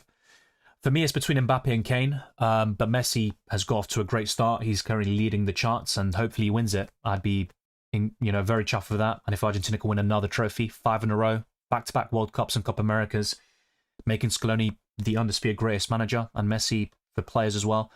But yeah, it's going to be a tough one. I'm going to say Mbappe or Kane. Probably Mbappe. Hopefully Martinez got something out from that 1-1 and understands they need to play attacking football, not back pass FC. I think they'll beat Uzbekistan quite handsomely, but it's just about Colombia and then moving forwards. How do Portugal play in those matches? Agreed, but he's a pro footballer. He needs to play. Brazil need him. But it's also Haiti, and it's a question of managing the squad. The rumour that I obviously mentioned earlier is that Brazil will make one change. Igor Thiago out for Matheus Cunha, so hopefully Rafinha gets the nod. I think Hakimi and double Dutch defence is essential for the last round. That's a good shout, and I did put Dumfries in my sort of original initial ideas for Matchday 3 squad. But yeah, Hakimi looks good. And Saibari is my favourite Moroccan asset for Matchday 3. I also like the Balkan gang, namely Modric and Dzeko. Yeah, although Modric is in the bad books after conceding a penalty yesterday. It was a bit of a dodgy penalty in my opinion, but yeah, I think Dzeko's a legend for Bosnian football. I'm not so sure about him though as a World Cup fantasy asset. Cucurella, Canate and Dumfries for Real Madrid. Mourinho trying to change that defence.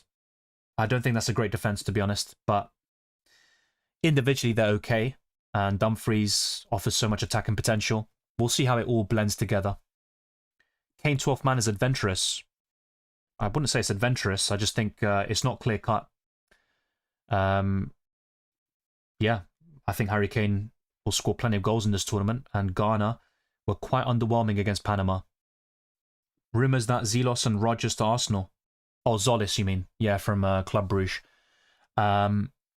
We'll see. It's still early days when it comes to the transfer window, but I saw those rumours. I still think Arsenal need more. Ghana versus Panama was a horrible match. Yeah, I didn't watch it live, but I saw the highlights and there wasn't much from that perspective.